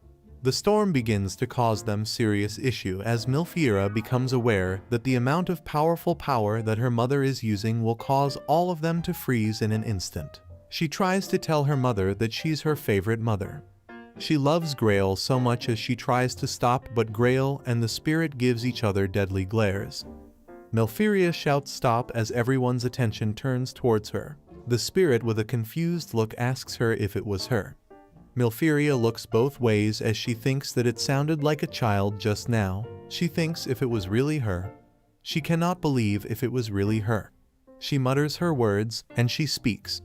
She panics as she realizes it is her first time speaking in this world's language, so she is still a bit sloppy. She hopes that they understand. She calls out to her mother before she flinches as her mother tells her to not say that. Her mother is frustrated as she tells her that she's certain her first words will be mother. The spirit asks Milfiria to go ahead and say mother. Milfiria finally calls her mother as she grabs her tighter and beams with joy to be called a mother. Milfiria asks her to listen. She tells her mother that she is wrong. They did not take her. She went herself. Her mother is shocked as Milfiria continues and mentions that there was no one here. That is why she went out, as she had begun to feel lonely. But she did not want to go back. Milfiria has trouble saying one-eyed knight. She tells her mother that they saved her life and they are good people. She is the one who is bad as she went down the mountain herself, mentioning that if mother should be mad, it should be on her, and that she can be mad at her all she wants. The spirit smiles and asks Milfiria, isn't it nice? Hugging Milfiria tighter. Her mother tells her that she thought she was just a baby, but she climbed down the mountain all by herself with those little legs. She asks Milfiria to take her time and be her little girl for a little while longer. She continues to kiss Milfiria as Milfiria tells her that everyone is watching them. Milfiria apologizes once again, questioning if the spirit can forgive her. Her mother tells her of course she can, and that she was not angry with her in the first place. Melphiria asks her that she won't get angry with the people of the fort too, right? The spirit realizes that and tells them that she is sorry for what she has done to them, and she was the one who was in the wrong. The chief stares at her as she continues that she's not so calm when it comes to her child and asks them to please forgive her for trying to hurt them. Grail mentions that he hopes this cleared up the misunderstanding. Melphiria stares at Grail as she keeps on thinking about how she does not know how to say one-eyed knight. She is aware that she wants to say something to him. The spirit again apologizes to him and tells him that if he needs help, he can always come to this altar and she will help him. She also asks him to please apologize to the townspeople for the trouble she has caused them, and she will try not to let it snow until the snow from the blizzard has wilted. She thanks them sincerely for protecting her child. She asks them how is this. The knight find it good as they don't seem to be mad at her. Melphiria is aware that she's the one who started it all and wonders if they will be able to forgive her. Grail has his eyes on Melphiria as the spirit tells them that now she will be returning to her home with her child. Melphiria panics and calls out to her mother, telling her to wait for a second. The spirit tells them that they too should return to the fort before the sun goes down. She calls out to her mother asking her to wait and for them to not go yet. She is aware that she has not apologized to the knights and she has not thanked them for their help. She is not ready to say goodbye as she stares at them. She tries her best and shouts that she is sorry for all the trouble and thanks them for their help, stating that it was fun. She also mentions that she loves everyone at the fort. Her mother turns around with her as Grail rushes to grab her hand, but she soon disappears. Grail stands there looking at his hand. They are back as Tina rushes to him. She's really glad to see Grail back. The chief is depressed as well as Grail is as he calls out Melphiria's name. Melphiria, now back in her home, thinks that the air that is colder than anywhere else and a silver-white landscape without sound. She is aware it has been a long time since she has felt such peace and quiet. At the fort, everywhere she turned there was the sound of someone else. She doesn't know why she does not feel at ease. She is sure to be safe here without any enemies, but she wonders how everyone else is doing. She thinks about the commander and the branch chief, Tina and Kix as well as others. Her mother calls out to her and asks her what's wrong. She tells Melphiria that her mother is here. Her mother tells her that she won't be leaving for a while now, so she should not be too anxious. Melphiria asks her mother if she can play at the port. Her mother calls out to her, but she tells her mother that she misses everyone at the fort, stating that she wants to see them again. Her mother is astonished as she thinks about it. The commander is thinking about her too, as he ponders, nor that he thinks about it. That low body temperature of hers. It felt good to touch her fur, and it was always so cold and illuminating, thinking that it must have been a characteristic of the snow spirit. He's aware that he could have done Snolia a favor if he had figured it out.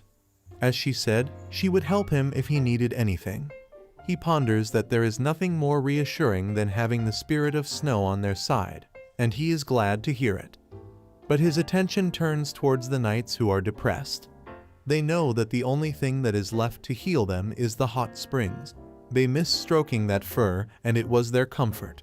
Grail asks them to not be so down. He mentions that it is not like it is a goodbye for life, as she may come back to visit if she's allowed to. They guess they will see, as they say, that spirits have a long lifespan, so their sense of time will be different. It could be 10 years before she comes back. They're aware that she lives with her mother most of the time, and she will forget all about them. Tina appears to be really sad as well. Cromwell has been holed up in his room since then, not even bothering to look around. Grail hopes that he is not crying as he cannot blame everyone for being so sad right now. If everyone is in the same boat, he will have to cheer them up. He is aware that he has to get his feelings in order today. He looks at the place that she used to sleep at. He goes out and does all the chores and notices everyone to be sad. He is aware that he must document everything about this event and send a letter to the commander of the knights in King's Landings. Especially that the spirit of snow has a child. He knows that Snolia did not want to make it public, but he has to report that too. He has entrusted Cromwell with the letter to the king, but he wonders if he is making any progress. In the meantime, he decides to go and check up on him. He turns around and becomes shocked to find Milfiria there. He apologizes for stepping up on her, stating that it must have hurt a lot. He asks her if she's okay. She tells him that she's fine, and it is okay. He realizes, yes, he remembers that she can talk now. He is quiet as he stares at her for a while before he questions why is she here. She apologizes to him and wonders if it is a bad time, stating that she will come back. He tells her no, it is not, and mentions that he is just a little surprised.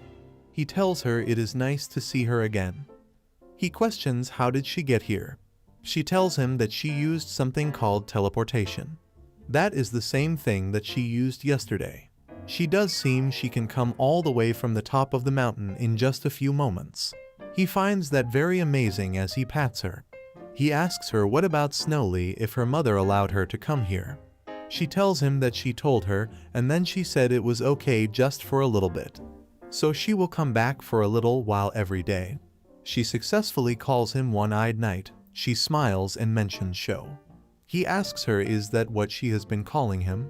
She tells him yes, as she did not know his name, and she asked her mother to teach her the words.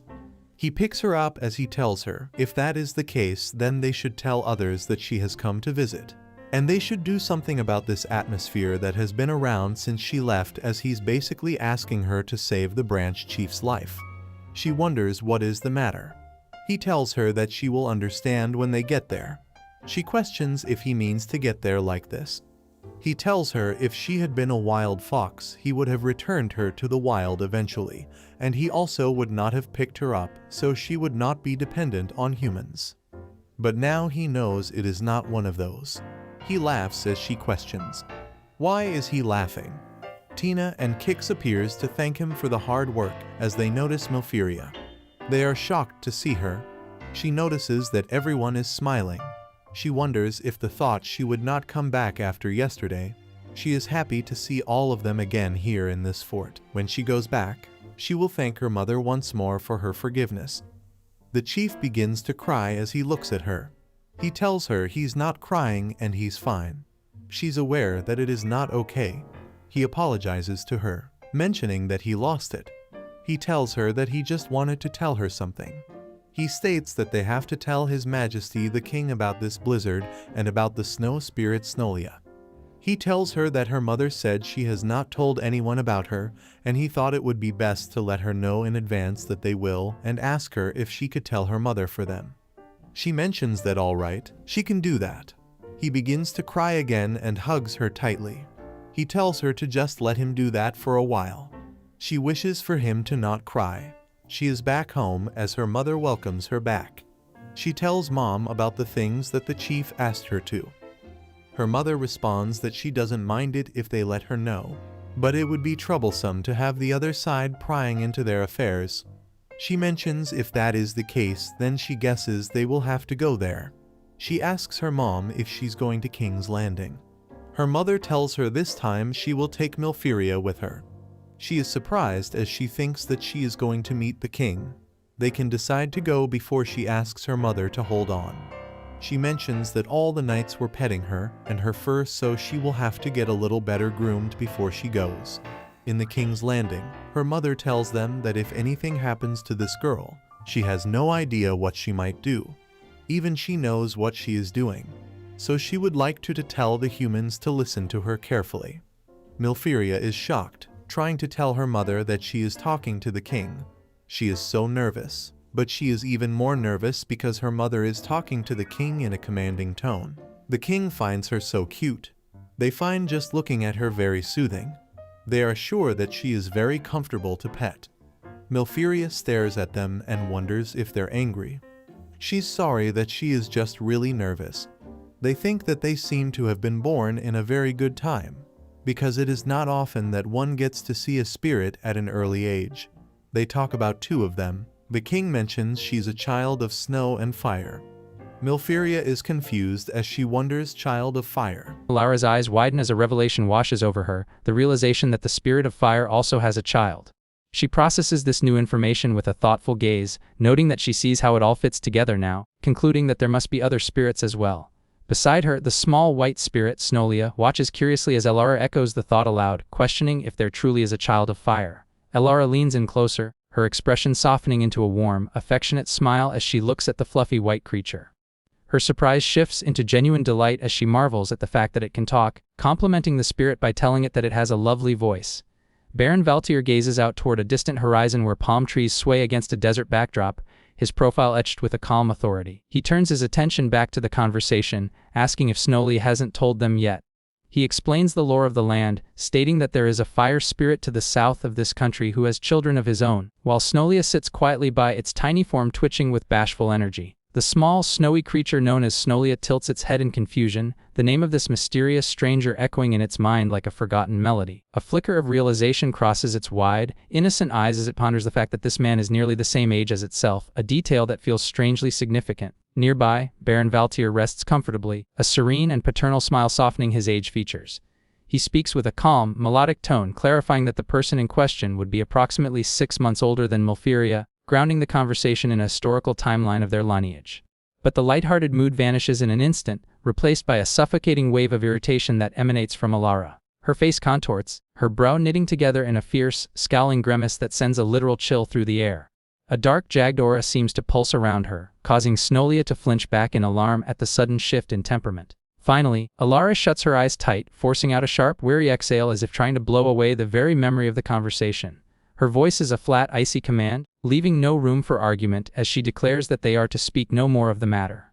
Snolia peers forward with an unnerving intensity, her voice cutting through the tension as she warns that it is already too late for any second thoughts. Nearby, Baron Valtier's expression is tight with a mixture of fear and disbelief.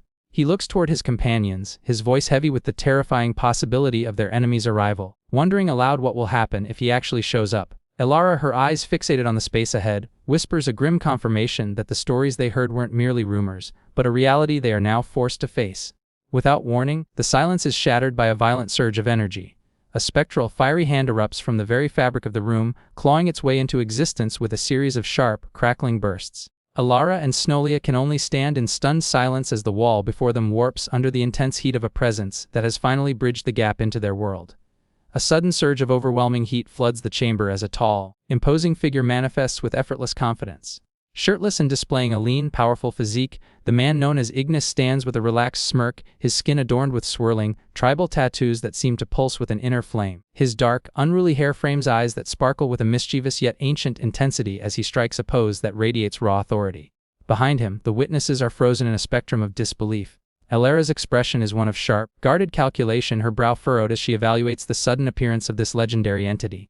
To her side, Snolia is completely stunned, her mouth hanging open in a silent gasp while her eyes widen in pure wonder. Baron Valtier, however, seems to find a strange comfort in the moment, his face softening into a serene, knowing smile as he closes his eyes against the radiant aura. The tension in the room snaps with a collective, frantic realization that echoes through the air. The spirit of fire! Even the tiny, wide-eyed spirit clutched against Elara's shoulder seems paralyzed by the sheer magnitude of the power now standing before them. A sudden, boisterous energy breaks the silence as a man with sun-kissed skin and messy dark hair beams a wide, toothy grin. He raises a hand in a casual wave, his voice booming with a familiarity that borders on intrusive. It has been a long time, he notes, his eyes lighting up as he recognizes the figure before him, calling out, "Isn't that Snolia?" His presence is overwhelming, a sharp contrast to the tranquil atmosphere. However, the warmth of his greeting is met with an immediate wall of icy disdain. Snolia's expression soars instantly, her brow twitching in irritation as she clutches the small, fluffy Ignis protectively against her chest. The little creature stares out with wide, confused eyes, mirroring the sudden tension that thickens the air. The man Hilg pauses for a fraction of a second, his expression shifting into a mask of mild surprise as he registers the cold reception. Snolia doesn't hesitate, her patience snapping like a dry twig. She recoils, her posture stiffening as she barks a sharp command that cuts through his cheerfulness like a blade. "Hilg, stay away from us!" she shouts, her voice filled with a mixture of genuine alarm and deep-seated annoyance. As the echoes of her outburst fade, a haunting realization flickers behind her eyes. She feels the weight of his presence, the vibration of his words lingering in her mind. His voice, she thinks to herself, the familiar timbre sending a jolt of recognition through her that only strengthens her resolve to keep him at arm's length. Ignis maintains a steady, knowing look as Snolia erupts into a fit of exasperation. She flails her arms, her voice sharp with a frustration she claims to have harbored forever. To her, his proximity is a physical trial. She insists that they are made weak by his presence, and that she feels as though she might melt away if she stays near him for another moment. Unfazed by her outburst, Ignis flashes a broad, charming smile that radiates a warmth she clearly finds stifling. He encourages her to relax, noting that there is no need to avoid him with such intensity. While he admits that her own icy temperament is something he hasn't quite adjusted to yet, he confesses with a wink that he doesn't find her company hateful at all. The tension breaks into a fit of boisterous laughter as Ignis leans into the humor of the moment. He jokingly remarks on the sudden heat wave she's causing, his mirth doubling despite her sharp demands for him to stop. His laughter fills the space, a stark contrast to her cooling glares and the small, sweating avatar of her annoyance. Eventually Ignis settles down, rubbing the back of his head with a sheepish, lopsided grin. He concedes that the heat is indeed getting to him, admitting that he's starting to feel as sluggish as if he were soaking in a bathhouse or sitting by the fireplace back at the fort. With a casual apology, he attempts to bridge the gap, even as the small, disgruntled Snowly beside him continues to radiate silent, overheated protest. Ignis reels back in shock, his eyes widening as Elara fiercely interposes herself between him and the small creature she cradles. With a protective snarl, Elara warns him to stay away from her child, leaving Ignis to stammer out in disbelief that he had no idea she was a mother. Caught in the middle of the confrontation, the small, fluffy Snowlia lets out a faint, stunned sound, completely overwhelmed by the sudden spotlight. Elara holds her tight, her expression a mask of cold determination as she shields the little one from any prying eyes. Ignis cannot help himself, his curiosity overriding the tension as he leans in to get a better look at the small creature. He questions Elara with a confused gaze, his voice trailing off as he tries to make sense of the unexpected presence. Squinting at Snowly's features, Ignis notes that by the looks of her, she must be at least 1 year old. He demands to know why Elara didn't tell him sooner, his face a mix of frustration and hurt. Snowly breaks into a nervous sweat under the intense scrutiny, while Elara's temper flares, reminding him sharply that she never told him for a reason and once again barking for him to stay away. Elara snaps back with a defiant shout of confirmation, her patience worn thin. Ignis looks at her with wide, hurt eyes, his voice cracking as he asks if the child belongs to the element of water, and if this secret is the real reason she refused to make a baby with him. Ignis stands tall, his broad back turned as he looks toward the others with a silent, stern resolve. He thinks to himself that both of them should refrain from speaking in such a manner while the children are present, guarding the innocence of the young ones. In the shadow of his presence, Elara offers a soft, reverent murmur. Thanking her king as Snowlia sits quietly by her side, the room crackles with friction as Baron Valtyr erupts in a fit of frustration, his face contorting with disdain. He complains loudly about the stifling heat, declaring with a sharp edge to his voice that he cannot even think of mingling with the likes of those before him. Lady Seraphina stands beside him, her expression a mask of weary elegance as she navigates the volatile temperament of the Baron. Seated once more, Ignis lets out a quiet breath of acknowledgement, his expression softening into one of wary agreement. He admits that they are right and that it is indeed too soon to be discussing such heavy, complicated matters. His posture is relaxed but heavy, reflecting the burden of leadership and the difficult choices that lie ahead. A hush falls as the focus shifts to the small, white form of Snowlia, whose wide eyes are filled with sudden, profound questions. The spirit ponders the implications of the conversation, wondering if the truth means that a father exists somewhere in the world. Snowlia's thoughts wander through the mysteries of spirit birth, realizing that the answers are not as simple as they seem and that much remains hidden in the shadows of the past. A sudden burst of magical energy crackles through the air, manifesting in a soft puff of smoke as a sleek, midnight furred feline takes shape.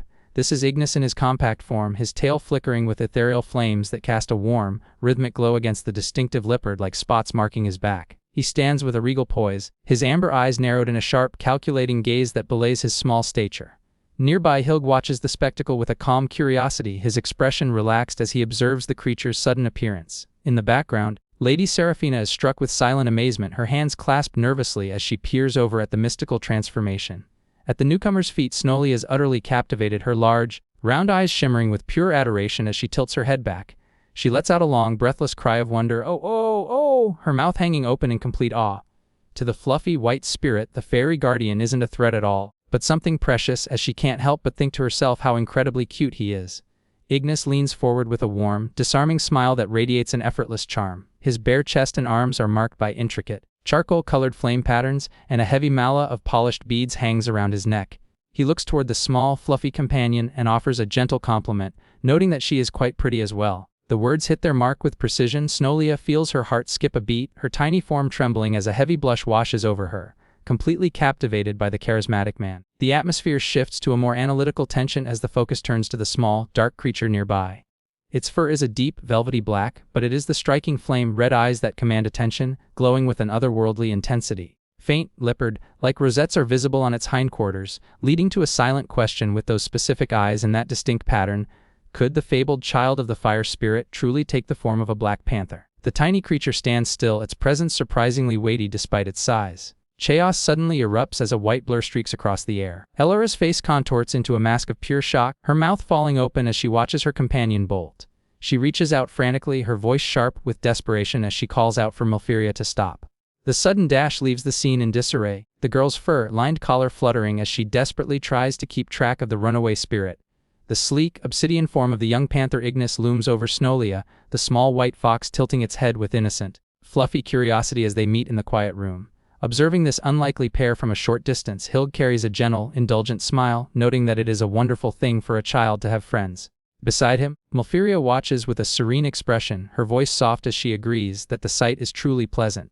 Yet, the warmth of the moment is punctuated by a sudden pause as Hilg's voice trails off into a lingering but, his expression shifting as he realizes the depth of the situation.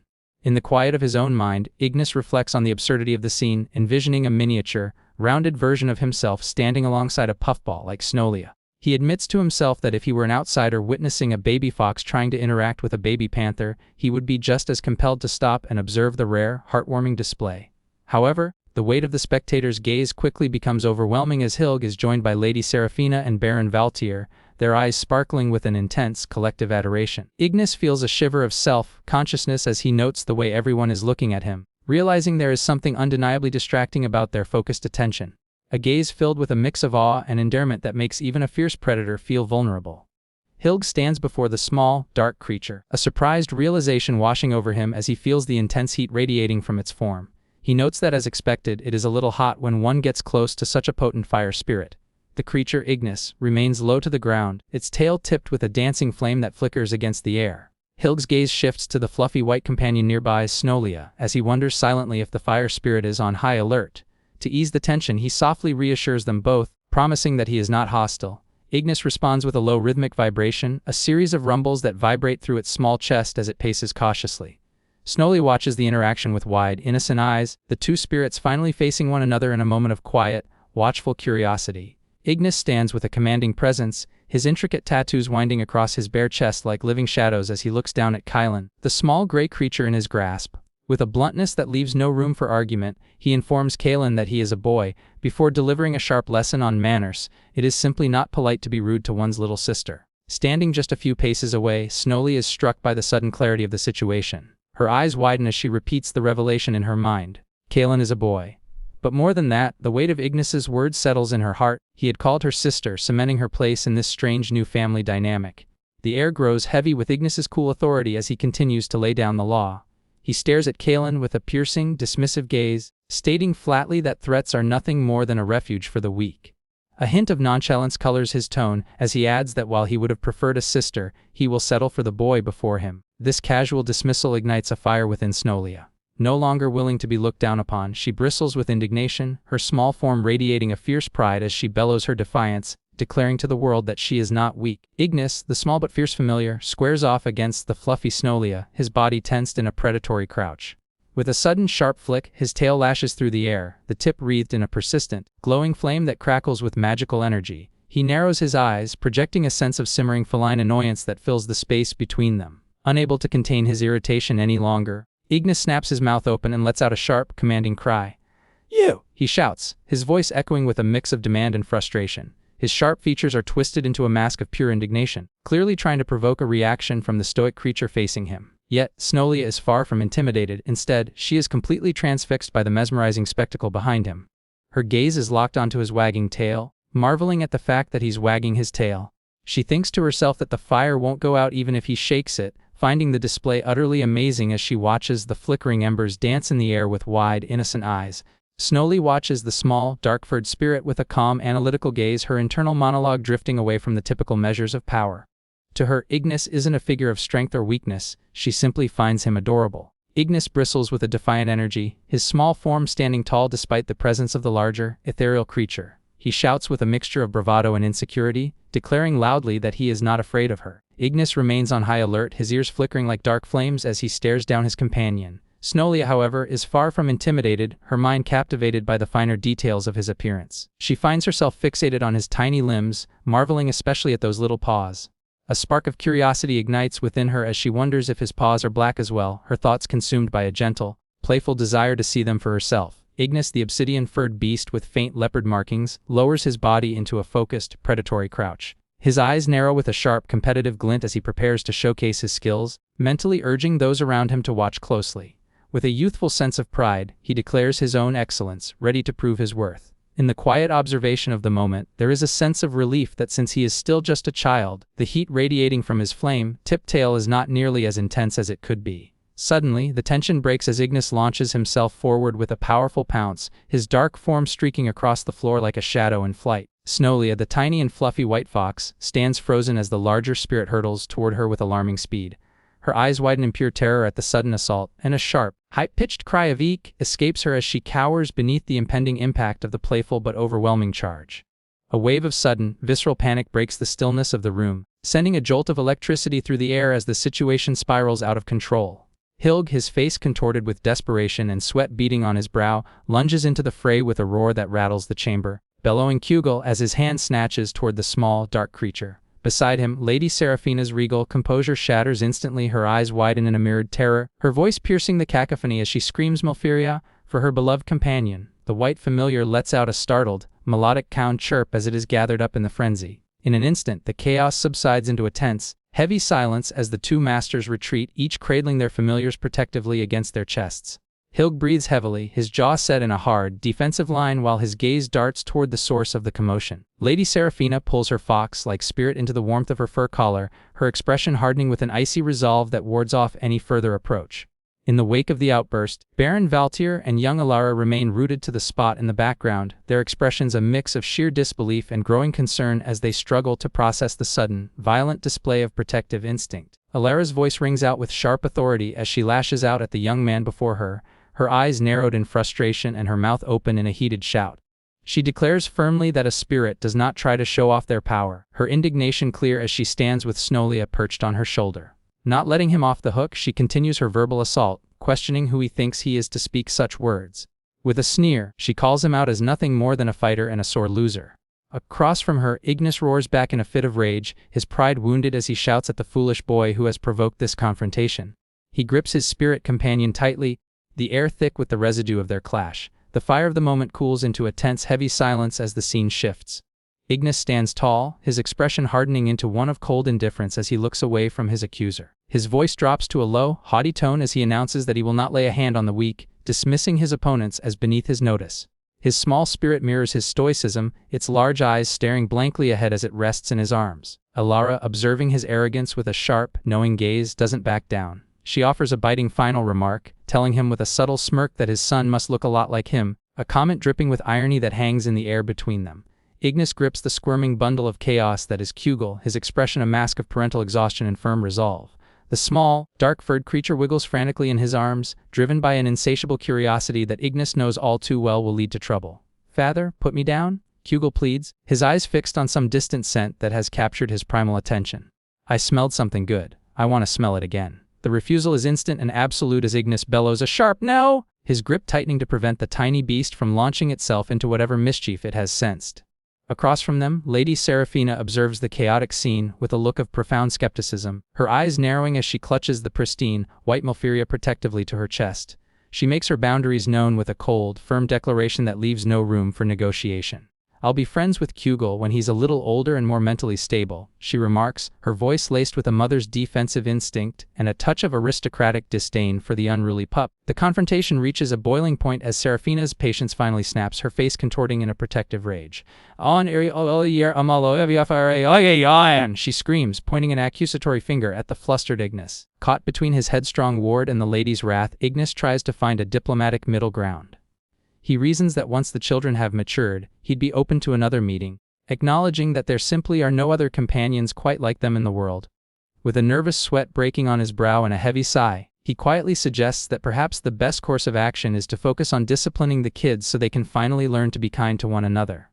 Lady Seraphina erupts in a surge of maternal defiance, her finger pointed sharply as she shouts that such a thing is impossible, declaring loudly that she is not afraid of him. Across from her, Ignis maintains a relaxed, mischievous demeanor, a wide and playful grin on his face as he cradles the small red creature Kugel. He teases her with a glimmer of future possibilities, suggesting that soon enough, it could be her turn to deal with the inevitable. Beneath the tension, a different kind of curiosity takes hold as Snolia, the white creature in Elara's arms, leans forward with an obsessive need to sniff the newcomer. Elara watches with a sigh of resignation, thinking to herself that this breach of personal space is only permitted because Kugel is so undeniably cute.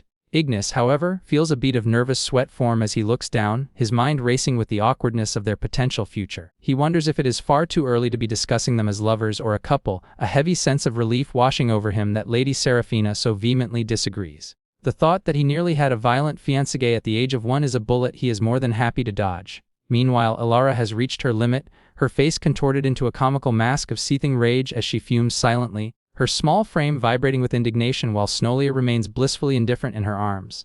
Snolia nestles deep into the warmth of her companion, her tiny form almost lost in the soft texture of the garment. Her eyes are wide and curious as she admits to a quiet, instinctive urge, thinking to herself that she simply wants to smell it. A heavy, thoughtful silence follows as she lingers in the moment, her small face a picture of innocent contemplation. As she rests, a series of profound realizations wash over her like shimmering light. She ponders the laws of her kind, realizing that if it truly takes 2 spirits to conceive a child, then she must possess a father as well. It is a complicated truth, one she decides to leave out of the question for now, though the idea of a bond like a married couple continues to sparkle in her mind. The weight of these new thoughts suddenly hits Snolia with full force, her expression shifting to one of sheer, wide-eyed alarm. She stares blankly ahead, her small nose twitching as the gravity of her existence and the potential for a family she never knew begins to settle in her heart. The air is suddenly pierced by Hilg's frantic shouting, his face turning a shade of bright, embarrassed red that matches the intensity of his outburst. He stares in disbelief, his mouth agape as he demands to know if the child belongs to the water spirit, his voice rising in a desperate pitch as he asks if she truly refused to make a baby with him. In a moment of quiet grace, Malfiria holds the small spirit close, her eyes cast downward in a serene reflection of her past. She speaks softly, explaining that before her encounter with the one-eyed knight, her entire world was a narrow, frozen landscape consisting of nothing but her mother and the snow. The very concept of a future or a family is a foreign land she confesses she has never even thought about until this very moment. The cold air of the estate grounds hangs heavy as snow drifts lazily past the stone walls of the manor. A voice echoes in the silence of the mind, grappling with a revelation that shakes the very foundation of identity. Her father was not a mere mortal, but a water spirit. The weight of this truth descends like a sudden pressure, leaving a plush rabbit toy lying limp and forgotten, a silent witness to the gravity of the secret. Below, Hilg stares wide-eyed into the void, sweat trickling down his fur as his breath hitches in pure, unadulterated shock. Paralyzed by the magnitude of what he has just learned, he can only manage a whispered, trembling exclamation, "My God!" With a radiant smile that lights up her face, Tina presents a small, handmade doll to her fluffy companion. Her eyes sparkle with a mix of pride and nervousness as she explains that she was so happy Malfiria came to the fort to play that she felt compelled to make a gift. She holds the stitched creation forward, eagerly asking what the little creature thinks of it. Malfiria stares at the lopsided toy, its button eyes and stitched on smile staring back, and quietly questions if this is meant to be a rabbit. In the quiet tension of the moment, Tina watches for a reaction, her gaze searching for approval as she holds her breath. Malfiria looks up with a soft expression and offers a heartfelt thank you to Tina for the unexpected kindness. The fluffy creature leans down, pressing her cheek against the doll with a gentle nuzzle that shows her appreciation. A soft breath of amazement escapes her as she whispers a quiet "oh wow," fully embracing the warmth of the handmade gesture and the bond they share. In a burst of pure, unadulterated joy, Snolia pounces on her new prize, her small teeth sinking deep into the plush fabric. She marvels at the novelty of the sensation, her mind racing with the realization of how fun the activity is. Relishing the unique and satisfying feeling of biting into soft, yielding cotton, she tosses the toy around with vigorous energy, her small frame perfectly matched to the size of the stuffed companion, allowing her to play with ease. As she continues her enthusiastic assault, she reflects on her past, noting with a touch of innocence that she has never actually played with a stuffed animal before. Hearing this, Elara watches from the side, her posture relaxed but her expression filled with a mix of amusement and gentle pity. She softly interjects, informing the little creature that the toy was actually intended for snuggling rather than a fierce hunt. This revelation catches Snolia completely off guard, causing her to freeze mid-action. With the toy still clamped firmly in her jaws, she looks up with wide, startled eyes, her voice echoing her disbelief as she exclaims, "Really?" A quiet, Intimate moment begins as the small, fluffy creature Malfiria looks up with wide, innocent eyes, a plush toy held firmly in its mouth. A soft, lingering thought calls out to Tina, acknowledging the bond between them. Tina responds with a radiant, heartwarming smile that crinkles her eyes with pure affection. She looks at her companion with a gaze full of warmth, remarking that as long as Chan is enjoying herself, she is perfectly content. In a sudden burst of playful energy, Malfiria whirls around, toys flying through the air in a flurry of motion lines and sparkles. Tina watches the chaotic display of joy with a peaceful expression, her heart full as she offers a sincere word of thanks for the simple happiness they share. The scene transitions to the crisp, open air of a winter wilderness, where Malfiria trots confidently through a landscape dusted with snow. Surrounded by dancing musical notes, the creature marvels at the freedom of its own movement, thinking about how wonderful it feels to be so mobile and unburdened. As the jagged, snow-capped mountains loom in the distance, a sense of routine begins to settle in. Malfiria reflects on the journey, realizing that the constant travel between the safety of the fort and the comfort of home is finally becoming second nature. In the quiet expanse of the snowy wilderness, Snolia pauses as a flicker of light catches the eye. A small, dancing flame manifests in the frigid air, prompting a curious murmur of wonder. The peaceful atmosphere shifts instantly as the tiny spark erupts into a surge of energy. Snolia's eyes widen in disbelief, calling out Kugel's name as the dark, feline form materializes from the heat. Kugel lands with a predatory grace, his fur as dark as soot and his eyes sharp with intent, a trail of fire flickering behind him like a living cape. Recovering from the initial shock, Snolia watches the newcomer with genuine admiration, admitting that the display is truly impressive. With curiosity piqued, Snolia asks if the fire-wrought traveler has journeyed all the way from the south. Kugel remains stoic, a heavy silence hanging between them as the tip of his tail continues to burn with a steady, defiant flame. Against the biting chill of the high peaks, Ignis puffs out his chest with a fiery defiance, his eyes wide with a mix of excitement and stubborn pride as he declares that he doesn't mind the snow in the slightest. Snolia, a creature of soft white fur that blends seamlessly with the frost, tilts her head with genuine curiosity and asks if he isn't cold. She reminds him with a quiet observation that they are, after all, currently traversing a snowy mountain. Ignis doesn't miss a beat, shouting back with defensive energy that it isn't cold at all, his inner flame clearly shielding him from the elements. The verbal sparring quickly turns into physical play as the two companions collapse into a chaotic, rolling heap on the frozen ground. They tumble across the powder in a flurry of gray and white limbs, their joyful yelps echoing through the thin mountain air as Ignis's flaming tail leaves a faint trail of heat behind them.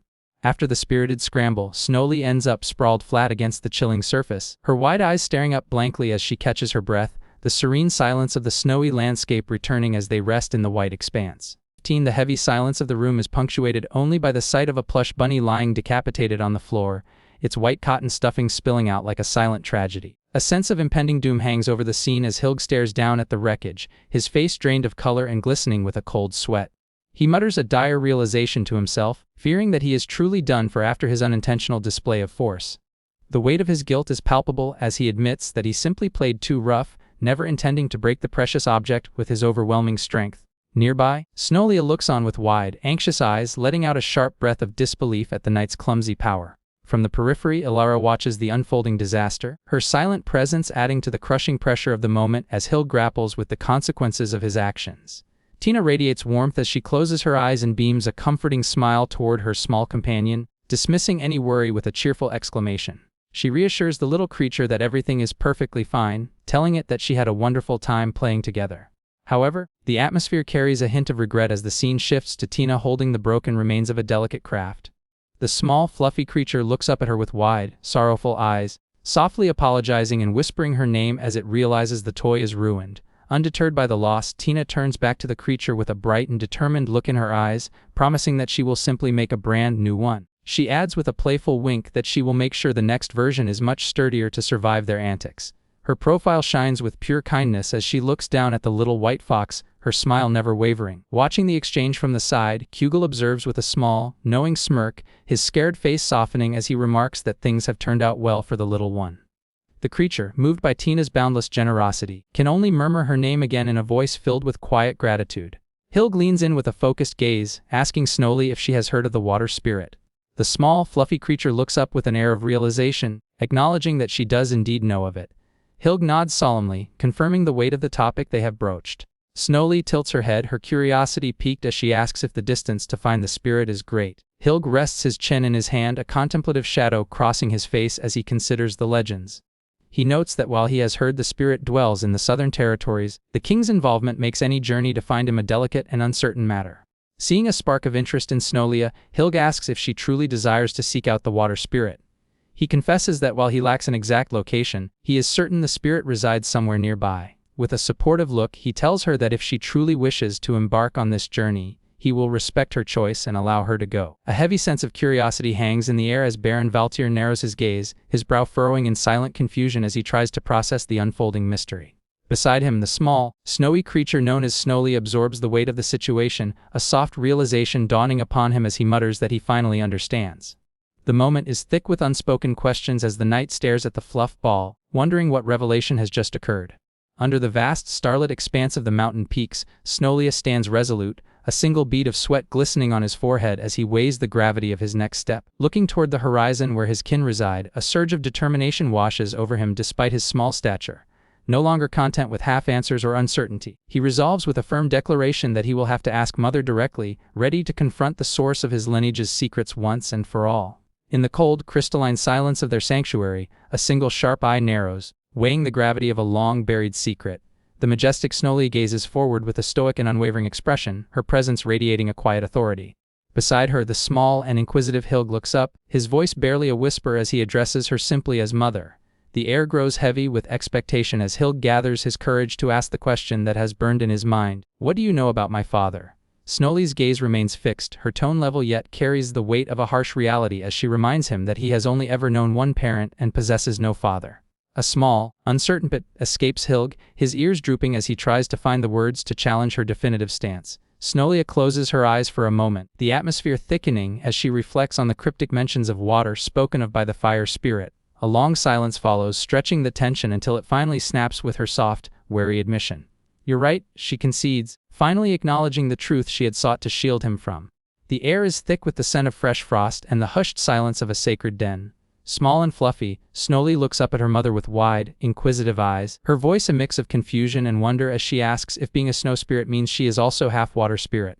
Her mother, a majestic figure of pure white fur, rests her head against the cold ground, her expression calm and unyielding as she delivers a simple, firm denial. Resting her eyes, the mother spirit, Lady Borealis, drifts into a memory of duty and destiny. She speaks softly, her voice carrying the weight of a long, standing tradition as she explains that it was simply her turn to fulfill the biological mandate of her kind. To her, this was not just a birth, but a pivotal moment in the lineage of spirits, dictated by a cycle that moves with the inevitability of the seasons. Snowly stares blankly into the distance, her tiny mouth falling open as the gravity of her existence begins to settle. Lady Borealis continues, revealing that Snowly is the daughter of her heir, a pure-blooded spirit of snow, and that among their kind there is no room for hybridity, a child is born as one essence or the other. She explains that because Snowly was born female, the divine right to raise her was granted to her mother. A chilling realization washes over the cub, her thoughts turning dark as she considers a reality where she was born a boy, a reality where she would have been separated from the mother she loves before ever knowing her warmth. The air is thick with a gentle, glowing mist as the great white wolf, Snowlia, gazes downward with a look of quiet contemplation. Her majestic form dominates the space, a being of ancient grace. A small, round spirit named Lumi looks up with an expression of pure innocence, breaking the silence with a question that has clearly been weighing on its mind. What is father like? Snowlia's eyes narrow slightly as if seeing a face from a long-forgotten dream. A faint, knowing smile seems to touch her spirit as she answers, her voice a soothing murmur. Well, whatever you call him.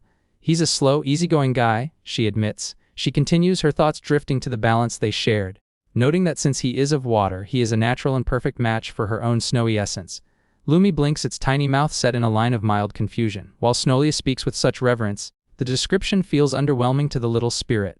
Lumi's internal monologue reveals its skepticism, thinking that he sounds a bit plain for a guy who's supposed to be a father, having expected someone of more thunderous power or imposing stature. As Snowly looks out toward the horizon, her fur shimmering under the soft light, Lumi continues to ponder the complexities of their relationship. It had always viewed them through the lens of a human married couple, but it now realizes that spirits might operate on an entirely different plane of existence. The curiosity becomes too much to bear, and Lumi looks back at Snowly with a spark of resolve in its eyes. I want to meet him, it announces, the simple declaration marking the beginning of a new desire to see the truth for itself. Snowlia, the majestic white fox, gazes down at her small companion with a soft, knowing expression. She offers a gentle promise, telling the little one that if she is truly that curious, she would be happy to let her meet him at least once. The small white creature, Lumi, reacts with explosive excitement, her eyes wide as she asks if it's really true. Anxious that her curiosity might be misconstrued as a desire for independence, Lumi quickly adds a heartfelt clarification. With a look of earnest devotion, she explains that it isn't that she wants to leave her mother's side, she is simply eager to see what he is truly like.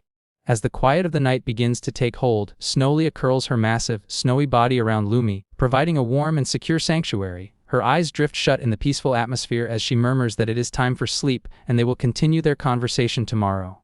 Lumi snuggles deep into the soft fur, her initial burst of energy fading into a comfortable lethargy.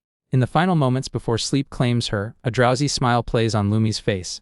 Her eyes are half closed, but her mind is still sharp with the weight of the promise. She whispers to herself that she will remember everything tomorrow, a final thought echoing in her heart. She will never forget the words her mother spoke. In the heart of a frozen wilderness, the great white wolf Snowlia lies nestled in the biting cold, her massive form acting as a protective shield for the tiny, sleeping Lumi.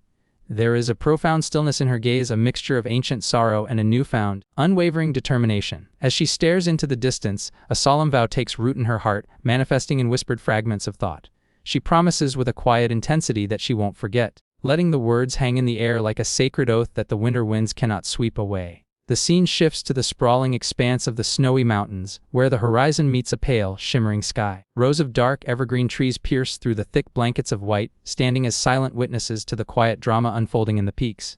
The vast, empty landscape emphasizes the solitude of her journey, yet the sun's distant glow hints at a persistence that remains unbroken. Even in this desolate beauty, the memory she clings to serves as a guiding light, burning brightly against the cold, indifferent world. The crisp winter air hangs heavy over the snow-covered landscape as Lady Borealis looks down at her small companion with a maternal warmth. She grants a rare freedom, instructing that while a visit to the fort is permitted, a prompt return before the shadows of nightfall stretch across the tundra is non-negotiable. Snowly gazes up with bright, eager eyes, chirping a spirited confirmation that the message is understood. Adjusting her thick fur mantle, Lady Borealis prepares to depart, her expression one of calm authority. She offers a final parting word, noting that she is off to make her rounds across their icy domain. The soft rustle of her heavy robes against the snow marks the beginning of her journey, leaving the little fox-like creature to its own devices in the vast, glittering wilderness. As Lady Borealis fades into the distance, Snowly watches the elegant figure become a mere silhouette against the backdrop of towering pines and rolling snowdrifts. The silence of the mountain settles in, broken only by the whistling wind as the small creature stands momentarily still, weighing the weight of the newfound independence granted for the day. A long moment of contemplation passes as Snowlia stares into the white horizon. With a flick of a fluffy tail and a determined look, the decision is finally made. Breaking the silence with a soft whisper to the wind, Snowlia resolves to head toward the fort, stepping forward into the deep snow to begin a solitary trek across the frozen expanse. Sat in deep contemplation, its mind fixated on a specific individual known as the One-Eyed Knight. It recalled the explanation given by the spiky-haired man, presumably the knight himself, who had noted that while the creature's mother could teleport simply by visualizing a place, the creature could only manage the feat by thinking of a specific person. He remembered hearing that even his mother had lost track of him once because the heat from the fort's hot springs obscured his presence. However, since the One-Eyed Knight was human, he shouldn't be affected by that thermal interference, meaning the creature should be able to locate him. With this logic in mind, the creature focused its mental energy repeating the title One-Eyed Knight over and over like a magical incantation. The creature stretched out, trying to force the teleportation to work, though it internally admitted that despite going back and forth a few times, it was still incredibly inexperienced at this whole magic thing. In its struggle to concentrate, the creature's mind slipped, and instead of the knight's title, the word "father" began to echo in its thoughts. Panic set in as the creature's mental chant evolved into a chaotic mix of One-Eyed Knight and father, bouncing back and forth uncontrollably. The creature's eye widened in realization of the mistake, just as a sudden gust of wind and swirling snow signaled that the teleportation had triggered. The chaotic snow vanished instantly, replaced by a serene landscape featuring a calm lake and lush greenery. The small creature stood by the water's edge, taking in the unfamiliar scenery. Confusion washed over the creature as it realized it had no idea where it was. It noted the complete absence of snow and marveled at the overwhelming amount of green, a stark contrast to the frozen fort it was used to, clearly having teleported to the wrong location due to its conflicting thoughts about fathers and knights. The small creature gazed upward, its eyes widening in awe at the massive white structure towering before it. It admired the sheer scale of the object, impressed by its grandeur. However, as it examined the surface more closely, it noticed a distinct texture resembling scales. The creature began to wonder about the nature of this white wall, observing that the pattern looked suspiciously like a snake. A sudden realization dawned on the creature, causing it to nervously question if it was indeed looking at a snake. Before it could process the thought, the massive white wall suddenly shifted and slithered, revealing that the wall was actually the body of a colossal serpent. The movement startled the small creature, which stumbled back in shock. The giant snake's head rose high into the air, casting a shadow over the tiny animal. The creature stood frozen, realizing just how incredibly large the beast was. Panic set in as the creature calculated its odds, concluding that the monster could easily swallow it whole in a single bite. It frantically wondered if escape was even possible against such a gargantuan foe. The snake lowered its massive head, staring directly down at the trembling creature. The reptile's cold eyes locked onto the small fox-like animal, which stood paralyzed with fear, sweat beading on its fur. The snake remained motionless, its presence overwhelming, while the creature could only stare back, terrified out of its wits, realizing it had teleported directly into the lap of a giant predator. The colossal snake simply stared, its massive eye unblinking and devoid of immediate malice. The small creature, realizing it hadn't been eaten yet, deduced that the beast must have just woken up and wondered if it was still feeling a bit sleepy. It was a relief to know the monster wasn't fully caffeinated yet, giving the creature a moment to breathe without being digested. The snake tilted its massive head and mumbled a confused name, asking if the small animal was someone called Snowlia. The creature, ignoring the potential identity crisis, scrutinized the reptile and hummed in thought, concluding that the snake was actually a little smaller than it had appeared when viewed from the terrifying perspective of potential snake food. The small creature stood in absolute disbelief, realizing the massive snake could not only speak but also seem to know its mother. The snake addressed the creature by the name Snowlia, which prompted the creature to realize that right before teleporting, it had been thinking of its father. Wondering if the reptile was some kind of spirit, the creature tried to piece together how thinking of a human father resulted in meeting a giant talking snake. The reptile peered down with a puzzled expression and asked if the creature had shrunk, casually remarking that strange things seemed to have happened. The little animal, realizing the snake was confused about its identity, nervously clarified that it was not Snowlia. It explained that the name the snake had used actually belonged to its mother. The snake reacted with a perplexed hum, clearly struggling to process how the mother it knew had produced such a significantly smaller, furrier offspring. The giant snake slowly processed the situation, deducing that the tiny creature standing before it must be the offspring of someone named Snowly. It asked if the small animal was indeed the baby that Snowly had been carrying. The creature awkwardly acknowledged the situation, noting internally that while its mother had described this snake as laid back, the reptile's incredibly slow tempo and deep voice were acting like a natural sedative, making it dangerously sleepy just standing there. As the conversation dragged on, the creature suddenly connected the dots regarding its accidental teleportation target. It looked up at the massive reptile and asked if it was its father. The snake merely responded with a soft "oh," accepting the potential paternity with the same lethargic energy it used for everything else. The creature repeated the word father, realizing its attempt to find a knight had resulted in a confusing family reunion with a giant, slow-talking snake who clearly needed a coffee to wake up. The giant snake mused that something didn't feel quite right, pointing out that the small creature hadn't inherited the properties of water. The creature felt a pang of sadness at this observation, feeling as though the snake was dismissing the possibility of a relationship, though it hesitated to argue. The snake admitted it might have been getting its hopes up, having imagined the creature would be more like a fire spirit who would welcome it with open arms, a mental image of the spiky, haired human father waving cheerfully appearing in the creature's mind to highlight the contrast. The creature explained that it was born simply because its father and mother were in love.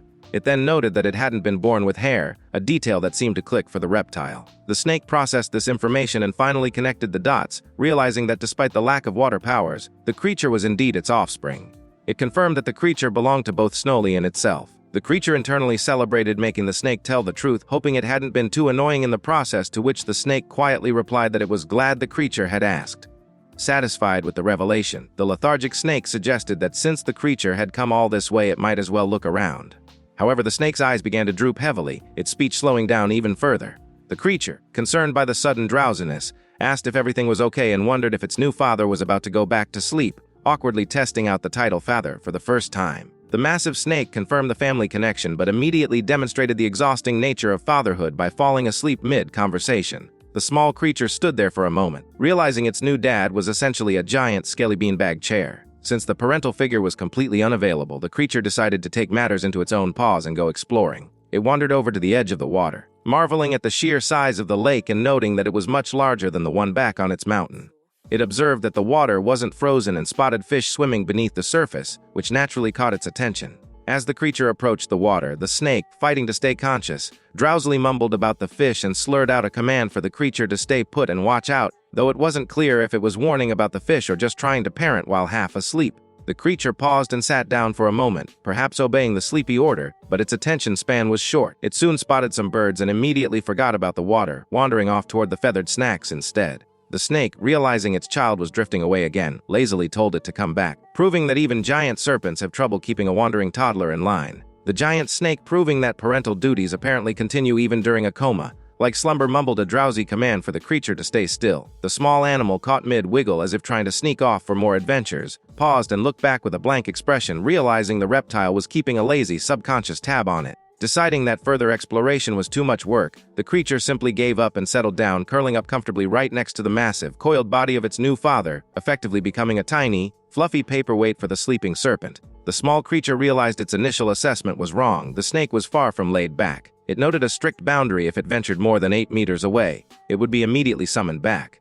The creature attempted to sneak away from behind, hoping the sleeping giant wouldn't notice, but the snake instantly said no without even turning around. The reptile then tightened its coil around the creature, trapping it and eliciting a surprise from the trapped animal. Despite being effectively leashed by a giant snake, the creature felt a mischievous urge rising and decided it was tempted to test the limits of what was acceptable behavior for its new overprotective father. Trapped snugly within the massive coils, the small creature nervously tried to justify the situation by declaring that a child simply shouldn't wander too far from its parents. It quickly added that it was exhausted anyway, happily deciding that being held captive by a giant snake was actually a highly efficient nap strategy. The reptile, exercising its sluggish parental authority, informed the creature that it would have to wait until it grew significantly bigger before earning the privilege of walking around unsupervised. The scene shifted to a quiet grove where the spiky-haired father sat resting beneath the shade of a tree. The tiny creature was curled up fast asleep on his lap, completely worn out from its teleportation mishaps and unexpected reptilian family reunion. The father gazed down at the peacefully slumbering animal and quietly processed the situation, ultimately admitting to himself that his recent hovering had definitely crossed the line into overprotection. The small creature woke from a deep slumber, realizing it had slept incredibly well. It looked around, wondering where its father had gone, only to discover it was resting on the lap of a human. The creature was shocked to find that the human, Waterist, was also fast asleep. Waterist soon opened his eyes, noting that the creature was already awake. The creature explained that it had to go back home, but Waterist told it to come back tomorrow. The creature was surprised by the invitation, repeating, "tomorrow." In disbelief, Waterist confirmed it, telling the creature it had better come back and that it had to. The creature agreed, internally panicking about what it would tell its mother. Snolia, the mother, suddenly appeared, remarking that she was sure the scent would give the creature away. She asked what they were talking about, admitting she had been worried the creature would be home late but hadn't expected to find it there. The creature nervously apologized. Waterist asked for the meaning of this gathering. The creature explained that it had been thinking about him, and the next thing it knew, it was there. Snowly quickly defended the creature. Waterist greeted Snowly, noting it had been a while. Snowly observed that he was still the same and called him beautiful, causing the stoic knight to look away. Snowly was flustered by the sudden compliment. Hiding her face, the creature, ignoring the romantic tension, asked if it could visit its father tomorrow as well. Snowly hesitated but eventually agreed. The creature was overjoyed. Waterist assured Snowlia that the creature would be safe with him. The creature cheered, declaring that they had done it, father. It reflected that while it thought human couples would be completely different from spirit couples, there might be some similarities after all, as the two parents stood together. The creature returned to the fort, noting that the snow from the big blizzard had melted away. It realized the muddy conditions were no good for playing outside and worried that if it got muddy, it would be taken to the bathhouse again. Deciding to play inside, it reminded itself not to disturb the knights and wondered about Tina and the stuffed animal it had broken. Suddenly, a man with long dark hair grabbed the creature. The creature screamed in terror, flailing as it was hoisted into the air. The man, who addressed the creature as Mulfiria, apologized for appearing so suddenly. He mentioned he had heard what the creature did. The creature admitted it was scared but fine, though it was feeling really nervous. The man noted that the creature must be sad that it broke the doll. The creature explained that Tina had made the doll for it, and it had broken it. The man then presented a box, saying he had gotten something for the creature. He revealed a large, frilly doll inside. The creature stared at the new doll with a blank, unimpressed expression, clearly not expecting a replacement toy of such elaborate design. The branch chief proudly displayed the exquisite doll, boasting that it was crafted by a master artisan in the Leland King's workshop, and asking if the workmanship wasn't simply wonderful. He hoped the small creature, Mill, would like it. Mill stared at the doll, stunned into silence. The chief then revealed he had personally selected the fabric for the doll's clothes, noting that Mill had no friends yet somehow knew about this specific information. He declared he had prepared the doll specifically to make Mill happy. Mill, however, was internally confused, wondering why the chief would say he had no friends when Mill considered the branch chief to be his friend and couldn't fathom why the chief wouldn't like him. Despite the confusion, Mill thanked the chief, calling the doll beautiful. However, as Mill examined the expensive-looking doll, he worried about how to play with it without getting it dirty or scratched, realizing this wasn't the kind of doll he was actually looking for. He felt conflicted, knowing it was a gift from the chief but not quite what he wanted. Noticing Mill's hesitation, The chief admitted he had actually had another doll made and offered to take it back if Mill didn't like it, joking that he could just gift it to himself. Mill quickly shouted that he did like it, praising the doll's prettiness and the cute clothes. In a burst of enthusiasm, Mill declared that he and the branch chief were friends. The chief was visibly moved, shouting that he would be fine, likely overwhelmed by the declaration of friendship. He thanked Mill and dramatically declared that Mill could do anything he wanted with him. Mill, pleased with this outcome, simply said, "Well then." Suddenly, Mill appeared wearing the doll's frilly dress. The branch chief's face turned beet red as he screamed in delight, shouting that Mill was so cute and that the outfit looked good on him. Mill, looking slightly bewildered, asked if the chief replied that of course he was, admitting he had a soft spot for cute, gorgeous, lacy outfits because he was a girl, so likely meaning he had a girlish heart or appreciation for such things. The chief recalled a time when Mill had stroked him in a strange way, wondering if the creature had been measuring him for the outfit, noting that the size was perfect. Mill, however, found the dress a bit snug and hard to move in, trying to stay calm despite the compliments. The chief, regretting his lack of preparation, mentally cursed himself for not bringing his camera equipment to capture the moment. The chief then had an idea and told Mill to go show the others how cute he was, but instructed him not to tell anyone that the chief had given him the outfit. Mill agreed, though he thought it was obvious. As Mill paraded around in the frilly dress, he attracted immediate attention. 2 knights, including Tina, screamed in shock at the clothing. Another knight exclaimed how cute Mill was, while a laughing knight declared the situation amazing. Other knights fawned over Mill, telling him he looked great. Finally, the one-eyed knight approached, complimenting Mill's cuteness but noticing that Mill didn't look well. Mill, sweating nervously, and was happy to hear everyone's compliments, clearly uncomfortable in the tight, frilly outfit. Tina gently brushed the small creature's fur, the soft bristles moving rhythmically through his coat. The creature Mill found the sensation delightful, noting internally that Tina was incredibly gentle and smelled wonderful. Tina then instructed Mill to lay on his back. Mill happily agreed and rolled over, exposing a stared at the exposed belly, her face flushing with a mix of excitement and shyness as she affectionately addressed him. Mill, sensing an opportunity for more affection, shyly asked if he could have just a little bit of attention. That request was the trigger Tina had been waiting for. She suddenly grabbed Mill and buried her face deep into his fur, ecstatically realizing that her dream had finally come true. She rubbed her cheeks against him, murmuring about how fluffy and amazing he was. Mill was caught completely off guard, his eyes wide with shock and sweat beading on his fur as Tina relentlessly nuzzled him. He realized too late that he had poked the bear, or rather the secret cat lover knight. After the intense cuddling session, Tina stood there looking dazed and blissful, her hands clasped together as if she had just experienced a religious event. Mill stood nearby looking slightly disheveled and traumatized by the overwhelming intensity of the interaction, wondering if asking for attention was worth the near suffocation. Tina apologized for her enthusiastic outburst, asking if Mill hadn't enjoyed the belly rub. Mill clarified that it wasn't that he disliked it, but he had simply been nervous and embarrassed. Tina laughed it off, promising not to do it again if he didn't want her to. She noted that in the past she had only ever touched his head and back, and begged him not to be so distant with her. Mill accepted her apology, internally acknowledging that this intense, slightly overwhelming behavior was just typical Tina. They returned to the brushing session. Tina remarked on how nice and fluffy he had been, while Mill admitted that having his belly brushed actually felt quite good. He curled up into a tight ball, comparing the cozy sensation to curling up to go to sleep. The scene shifted to the outdoors, where Mill was rolling around on his back, shamelessly exposing his belly once again. A large white wolf watched the spectacle, asking what on earth he was doing. Mill thought to himself that it was impossible, perhaps unable to resist the urge to roll around despite the audience. Back near the fort, Mill trotted happily with his tail wagging. As he passed a group of knights, the one-eyed knight suddenly spotted him. With a burst of energy, the blonde knight lunged forward, shocking his comrades. He began chasing Mill, screaming that he needed to see the creature's belly. Mill squeaked and ran away, but the one-eyed knight persisted, shouting that they used to play together just like this, and asking if Mill didn't trust him anymore. The blonde knight Kix sprinted frantically after the small creature, shouting that he didn't trust Mill at all, which was a strange thing to yell at someone you were trying to befriend. He quickly clarified that he liked Mill as a playmate, though his screaming suggested otherwise. The creature, Mill, watched the knight's erratic behavior and internally labeled Kix as a total egomaniac for making such a scene. Nearby, 2 other knights observed the chaos. One recalled Tina mentioning how good it felt to put her face on Mill's belly the previous night, while his companion looked on in confusion, wondering what Kix was even talking about. They realized that Kix's aggressive chasing was entirely counterproductive to gaining the creature's trust. A trio of knights began to strategize, their eyes gleaming with a shared, obsessive goal. One wondered if Mill trusted him more than Kix, recalling a time he had opened a door for the creature.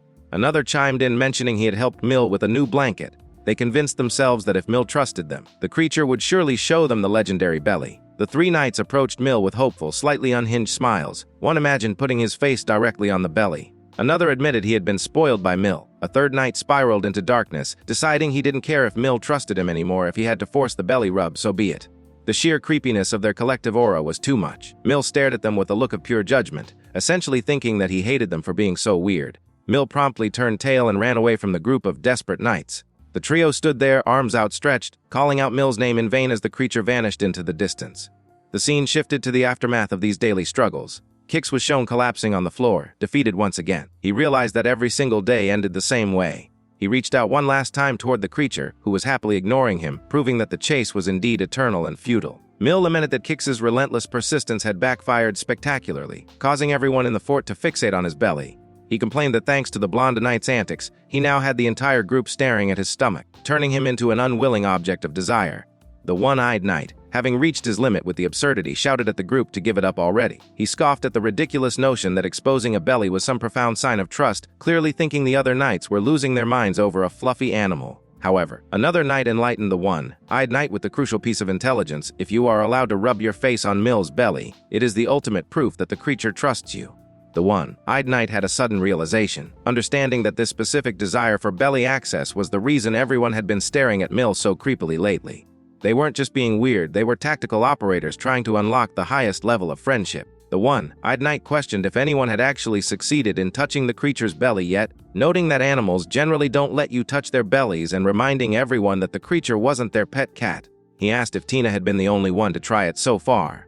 The knights confirmed that no one else had succeeded, admitting they wouldn't want the creature to stop coming around just because they annoyed it. The one-eyed knight sternly ordered everyone to stop doing stupid things, fearing that if Mill stopped visiting, it would be a disaster. He walked away, hoping his strict warning would calm the group down, though the knights looked a bit dejected by the order. The one-eyed knight stood in the hallway, watching with a wary expression as the blonde knight, Kix, suddenly lunged at the small creature Mill, and buried his face directly into its fluffy fur. The creature squirmed in surprise, letting out muffled protests as Kix enthusiastically rubbed his face against its belly, completely ignoring any sense of decorum. The one-eyed knight observed this chaotic display with a deadpan look, clearly unimpressed by the lack of discipline among his subordinates. Suddenly, Mill had enough and retaliated, using its paws to shove Kix's face away with surprising force. The blonde knight was sent stumbling backward, clutching his head in pain as the creature landed gracefully on the floor, shaking itself off in annoyance. The one-eyed knight sighed heavily, rubbing the back of his neck as he watched Kix suffer the immediate consequences of his impulsive and unauthorized belly attack. The blonde-eyed knight Kix lay on the ground, recovering from the rejection, while the one-eyed knight stood over him with a look of pure disdain. Kix, however, was lost in a world of bliss, his face flushed as he mumbled about how incredibly fluffy the creature was. The one-eyed knight clearly found this display pathetic, watching his subordinate lose his mind over a pet. Mill, the small creature, stood nearby, sweating nervously at the scene. The one-eyed knight turned his attention to Mill, asking if it was okay. He assured the creature not to worry, promising he wouldn't do anything stupid like Kix and the others. Mill looked up at him, still blushing slightly, perhaps relieved that at least one adult in the fort seemed to have some self-control. The one-eyed knight's stern demeanor suggested he was the only sane man left in a full of cat-obsessed knights. The small creature, Mill, scrambled up the one-eyed knight's chest in a panic, begging for salvation from the horde of knights. The one-eyed knight calmly assured Mill that everything was okay, listening as the creature complained about everyone being evil and pleading for the safety of his tummy. Mill explained that he had already told everyone to stop their antics, so things should be fine, while the blonde knight Kix looked on in despair from the background. The one-eyed knight held Mill protectively and told Kix that trust was hard to regain and that it was too late for him, leaving the blonde knight devastated by his own lack of self-control. A few days later, the dynamic had shifted drastically. Mill was clinging tightly to the one-eyed knight, thanking him profusely and declaring that only the one-eyed knight was allowed to hold him. The stoic commander looked visibly flustered by the sudden affection, while Kix watched from the side with an expression of pure jealousy. The one-eyed knight then peeked through a crack in a door, his expression turning to shock. Inside, the dark-haired branch chief sat in a chair with Mill lying upside down on his lap, paws in the air, completely relaxed.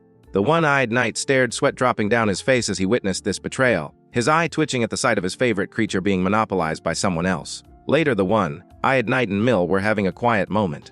Mill admitted that while it was embarrassing, he felt bad denying the branch chief because the man didn't have any friends. The one-eyed knight simply replied that he saw, accepting the creature's charitable reasoning. Mill was relieved that everyone had finally calmed down. Feeling safe, Mill decided to go outside for a nap, thinking he would feel even safer if he was near the one-eyed knight, who should be back from his rounds soon. However, as he trotted along, he noticed a commotion. A group of knights had found a lost child, a young girl in a hood. Mill hid in the bushes, shocked to see a human child. The knights discussed how lucky they were to find her before she wandered into the woods. The one-eyed knight arrived, and another knight asked if he minded taking her into town. The The one-eyed knight agreed, stating he knew where she lived and took the girl's hand to lead her away. Mill watched from a distance, realizing that the one-eyed knight was always stroking him with those big hands, but now he was holding a human child's hand. Mill hummed in thought, wondering about the difference and perhaps feeling a twinge of confusion over who got the big hands treatment. The white spirit Snolia and her partner Waterus sat together, discussing how spirits spend their time switching between animal and human forms. Snowly mused that they were like a mother and father, and on second thought, decided that yes, they were. The small fox creature Mill pondered that as a child it should eventually be able to change into a human form too. Mill wondered how to achieve this, questioning if it required practice or training, but quickly groaned at the thought of having to climb the mountain again.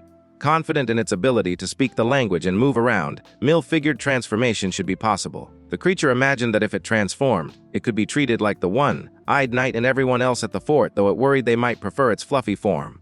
Mill dreamed of standing beside Snowly in human form, wishing desperately for that ability. Watching birds fly by, Mill turned its attention to the knights training with wooden swords. Spotting a broken wooden sword on the ground, Mill found it exciting to see such a weapon, something unfamiliar from its previous life. Noting that the blade was dull and meant for training, Mill wondered if it was heavy and decided to try picking it up, reasoning that a dull blade wasn't dangerous. Mill bit down on the broken sword and immediately realized it was incredibly heavy, even in its broken state. Struggling under the weight, Mill wondered if knights always wielded such heavy objects, essentially trying to bench press a tree branch with its teeth. The creature managed to lift it and carry it in its mouth, but the effort was immense. Suddenly, the one-eyed knight appeared, looking furious. Mill realized the knight was angry. The one-eyed knight shouted at Mill not to play with swords and commanded the creature not to touch any tools on the ground, acting like a strict parent catching a kid with a sharp object. Mill dropped the sword and apologized, realizing this was the first time the one-eyed knight had scolded it so harshly. The knight looked at Mill, then picked the creature up, perhaps to remove the dangerous toy. Later, the one-eyed knight called out to Mill, looking stressed. Mill wondered what it had done wrong, reflecting on how the knights trained with heavy swords and guarded the mountain while welcoming Mill with kindness. Mill realized it had toyed with a precious sword, understanding why the one-eyed knight was so angry. Mill curled up next to a large white wolf, feeling down. The wolf woke up and asked what was wrong, noting Mill had been depressed since returning. Mill tried to brush it off as nothing, but then asked if the wolf was going to do its rounds. The wolf confirmed it was just checking to see if everything was the same. Mill asked to come along, and the wolf agreed. As they walked, Mill realized it hadn't gone back to the fort that day, wondering if the one-eyed knight was still angry. Mill had actually run away to its father's place, sleeping near the giant snake. A black cat with a flaming tail, Kugal, approached and called out to Milperia. Kugal noted that this wasn't a snowy mountain and it wasn't cold here. He mentioned that Mill had visited many times and knew Mill had been enduring the cold. Saying Mill muttered that Milperia never came. When Mill asked what he meant, Kugal got angry, shouting that if he didn't go, Mill had made him feel like a fool. He demanded to know where was. Sensing something else was present, Kugal spotted the giant snake and was shocked, exclaiming that it was his dad, revealing a family reunion of spirits. The giant snake greeted the black cat, as to which Kugal replied, "I." Mill thought Kugal's reaction was funny but didn't laugh too much. Mill thought it should go apologize to the one-eyed knight but lacked the courage. 3 days had passed and Mill still hadn't made it back to the fort, effectively ghosting the knights. At the fort, the knights peeked through a door, worried. One wondered if Mill was still not there, and another agreed. A knight mentioned passing the commander, the one-eyed knight who had dark circles under his eyes, wondering what had happened. The one-eyed knight sat at his desk, looking exhausted and stressed, likely suffering from separation anxiety. Suddenly, Mill appeared in the room. The one-eyed knight looked up at the creature, relief washing over his tired face. Mill returned to the fort, spotting the one-eyed knight, Kylan, hard at work at his desk. The small creature hesitated, hoping not to interrupt anything important, but having finally worked up the courage to visit, he knew he couldn't just leave now. It had been a while since Mill had been to the fort, and he wondered how the knight had spent his days without his furry supervisor. Mill approached Kylan's leg, rubbing against his boot, and admitted internally that while he had come to apologize, he had also been feeling quite lonely without his human friend. Kylan looked down, startled by the sudden reappearance. He immediately scooped Mill up, shouting the creature's name in a mix of shock and relief. Mill was caught off guard by the sudden lift, but Kylan quickly buried his face in the fluff, apologizing profusely. The knight held Mill tightly, admitting that he had genuinely thought the creature would never come back. Kylan explained that his earlier anger had been born of sheer panic. Even though the wooden sword was for training, it was still heavy and dangerous, and he had been terrified that Mill might get hurt. Mill internally apologized as well, realizing the harsh scolding had actually been a clumsy attempt at protection. Kylan admitted it wasn't a good idea to leave the training weapons out in the first place and assured Mill he wasn't mad, pointing out that the creature had likely interpreted the worry as a scolding. He instructed Mill that once he calmed down, he should go show his face to everyone, suggesting they start with the branch chief, while continuing to apologize for his lack of emotional control. The scene shifted to Mill being passed around like a celebrity making a grand return. The branch chief held Mill, looking utterly overwhelmed with joy, while other knights like Tina and Kix gathered around, beaming at the creature's safe return. Mill eventually ran back to the spirit realm, announcing his arrival home with a cheerful cry. Snowly welcomed Malfiria back, thanking the creature for the sleepover. Mill reflected on the previous night, noting with satisfaction that for the first time in a long time he'd enjoyed a sleepover with the one-eyed knight and had been pampered extensively. Snowly held Mill, observing that the creature seemed back to normal. She asked if Mill had apologized, noting that the creature had looked like it had done something wrong and regretted it. Mill was surprised she could read him so well. Snowly hugged Mill tightly, happy to have her child back. Later, Mill approached Snowly with a serious question. The creature asked how one takes on a human form. Snowly looked at Mill with a mix of surprise and concern, repeating the name Malfiria slowly, unsure of how to answer such a sudden request. Malfiria reflected on her 2 years in this world, recalling the treats she received from the royal family, the playtime with her snake father and the fire cat Kugale, and the fun she had with everyone at the fort.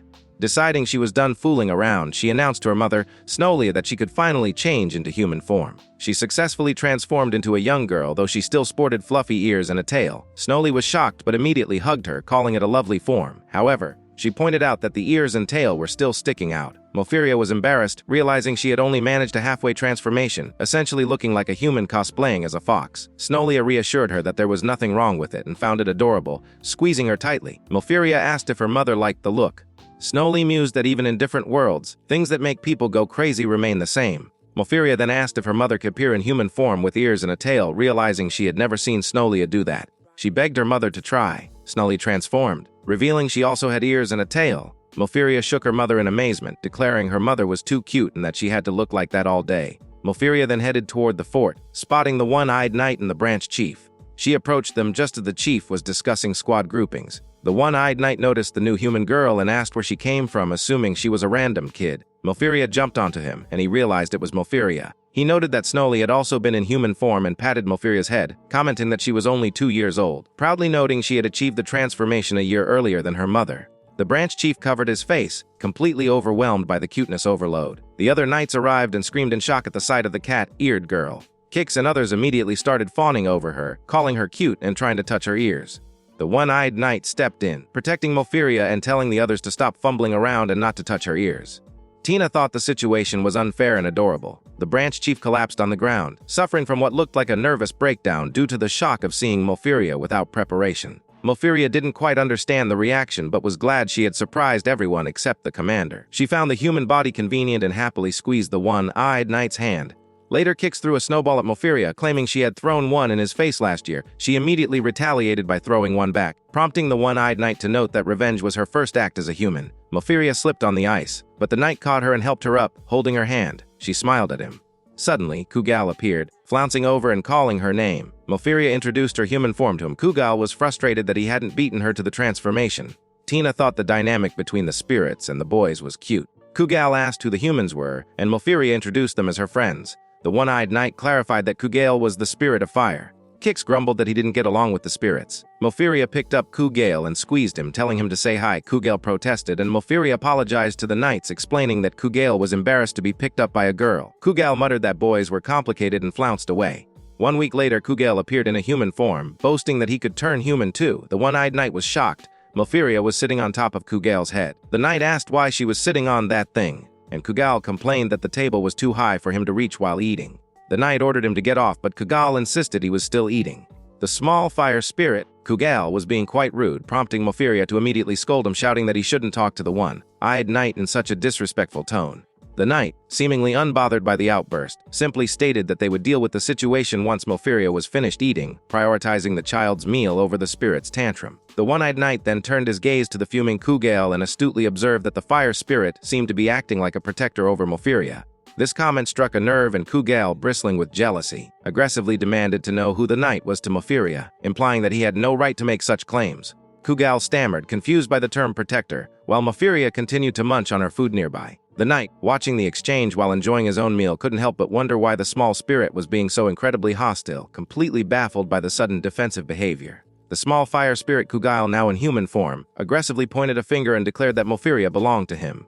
The background knights cast ominous shadows over their eyes, looking like a gang of protectors ready for a brawl. Malfiria, caught off guard, shouted back in confusion, asking what he was talking about and since when she belonged to him. Malfiria tried to explain that she knew Kugail liked her because he visited often, but she noted that his face turned bright red in human form. She pleaded with him not to talk like that in front of the one-eyed knight, finding it embarrassing. The one-eyed knight's voice shifted, dropping an octave as he stared Kugail down, asking darkly what exactly was his. Kugail stammered, trying to backtrack and claim he was just saying things. Then Kugail shouted his grand plan: Malfiria would become his partner and give birth to his child.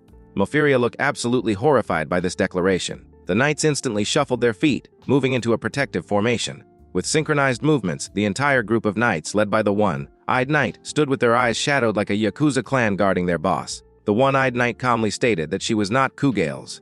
He declared that it wouldn't happen while his right eye was blind. A confusing statement that served as a cryptic threat, implying he was watching with his good eye. He told Kugail to come back in 100 years. Kugail countered, shouting that he would be back in 1,000 years. Malfiria sighed, realizing her marriage was definitely not happening anytime soon. Another knight chimed in, explaining that Malfiria wouldn't marry anyone who wasn't strong enough to knock out all of them. Kugail, facing the wall of muscular knights, shouted that he was strong and could beat all of them. However, he quickly added that he didn't want to be with Malfiria until he was older, so he wouldn't fight them now. He pointed a finger sunder style and ran away, leaving a trail of fire. Malfiria apologized for the commotion. The one-eyed knight watched the fleeing spirit and muttered that he hoped Kugail was okay, offering a quiet apology, perhaps for scaring the kid off. Spring arrived late around the fort, but the seasons continued their endless cycle like a broken record player that finally skipped to the next track. While Mount Snowjure remained a pristine white, the snow on the plains had finally melted, revealing a landscape of fresh greenery. Buried beneath a mound of snow, the small white spirit Malfiria slept soundly. Born into this world as a spirit of snow 3 short years ago, she had finally reached the milestone of turning 3 years old, an age where most kids are learning to share, but she was still mastering the art of the nap.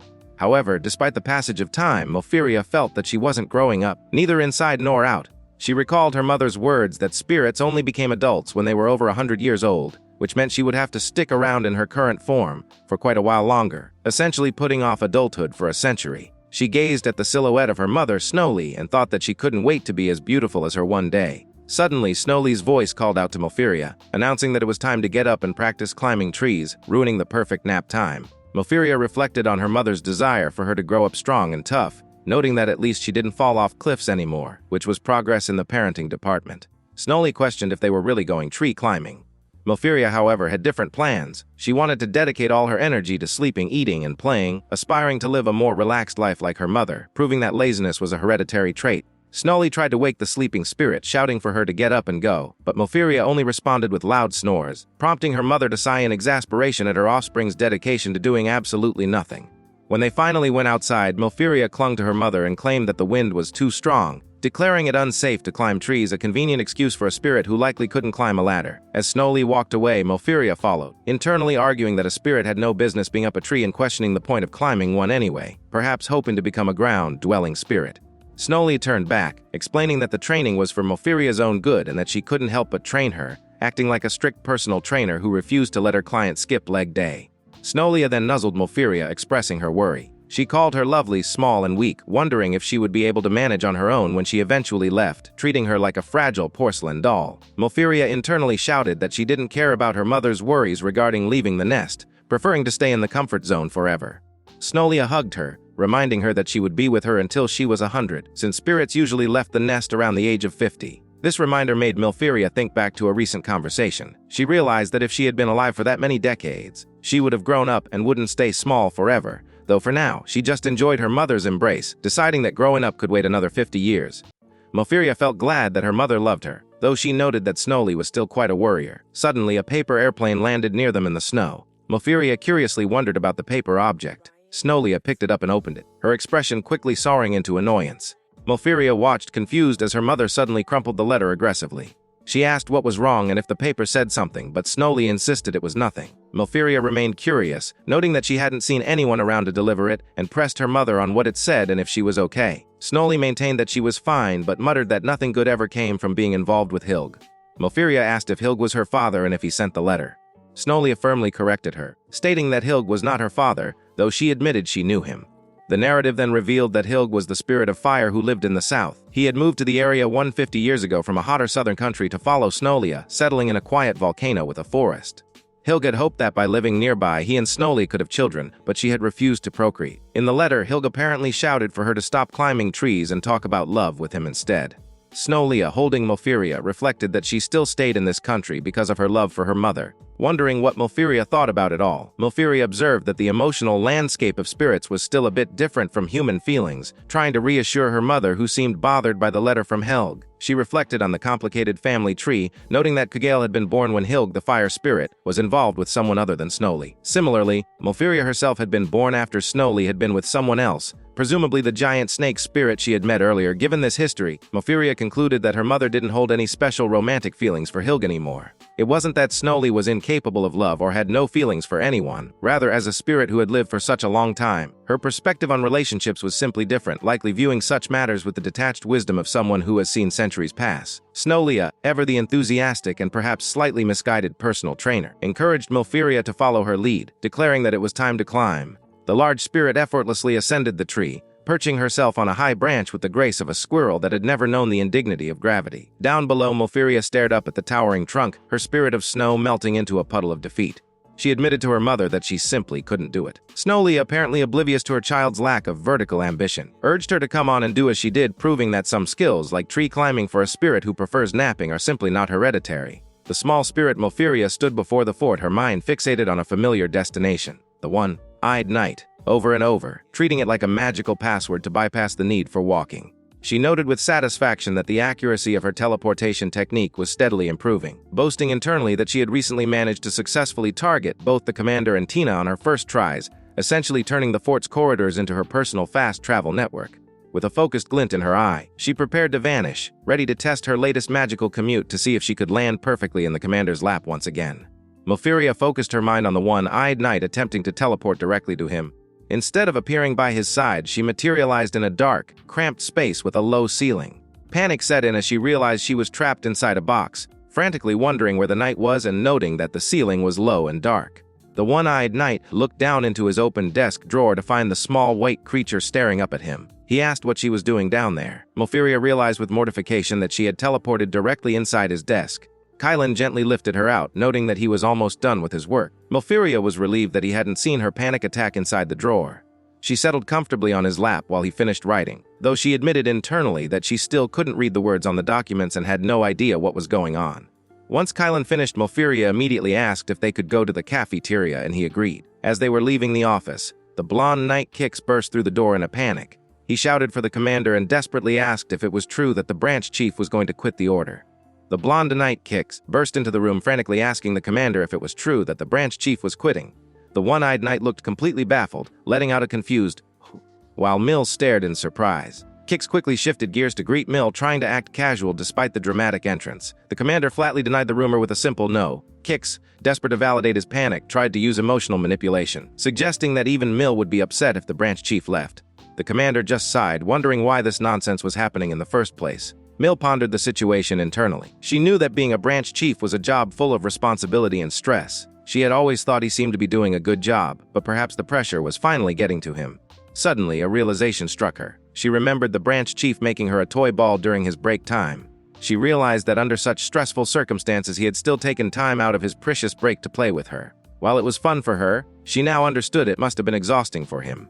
She connected the dots further. The branch chief took time to play, and the one-eyed knight always threw the ball way too far, forcing the branch chief to run after it constantly. No wonder he was stressed. The commander, reading the room or perhaps just realizing his own terrible aim, wondered how he could have been so oblivious to the burden he was placing on his subordinate.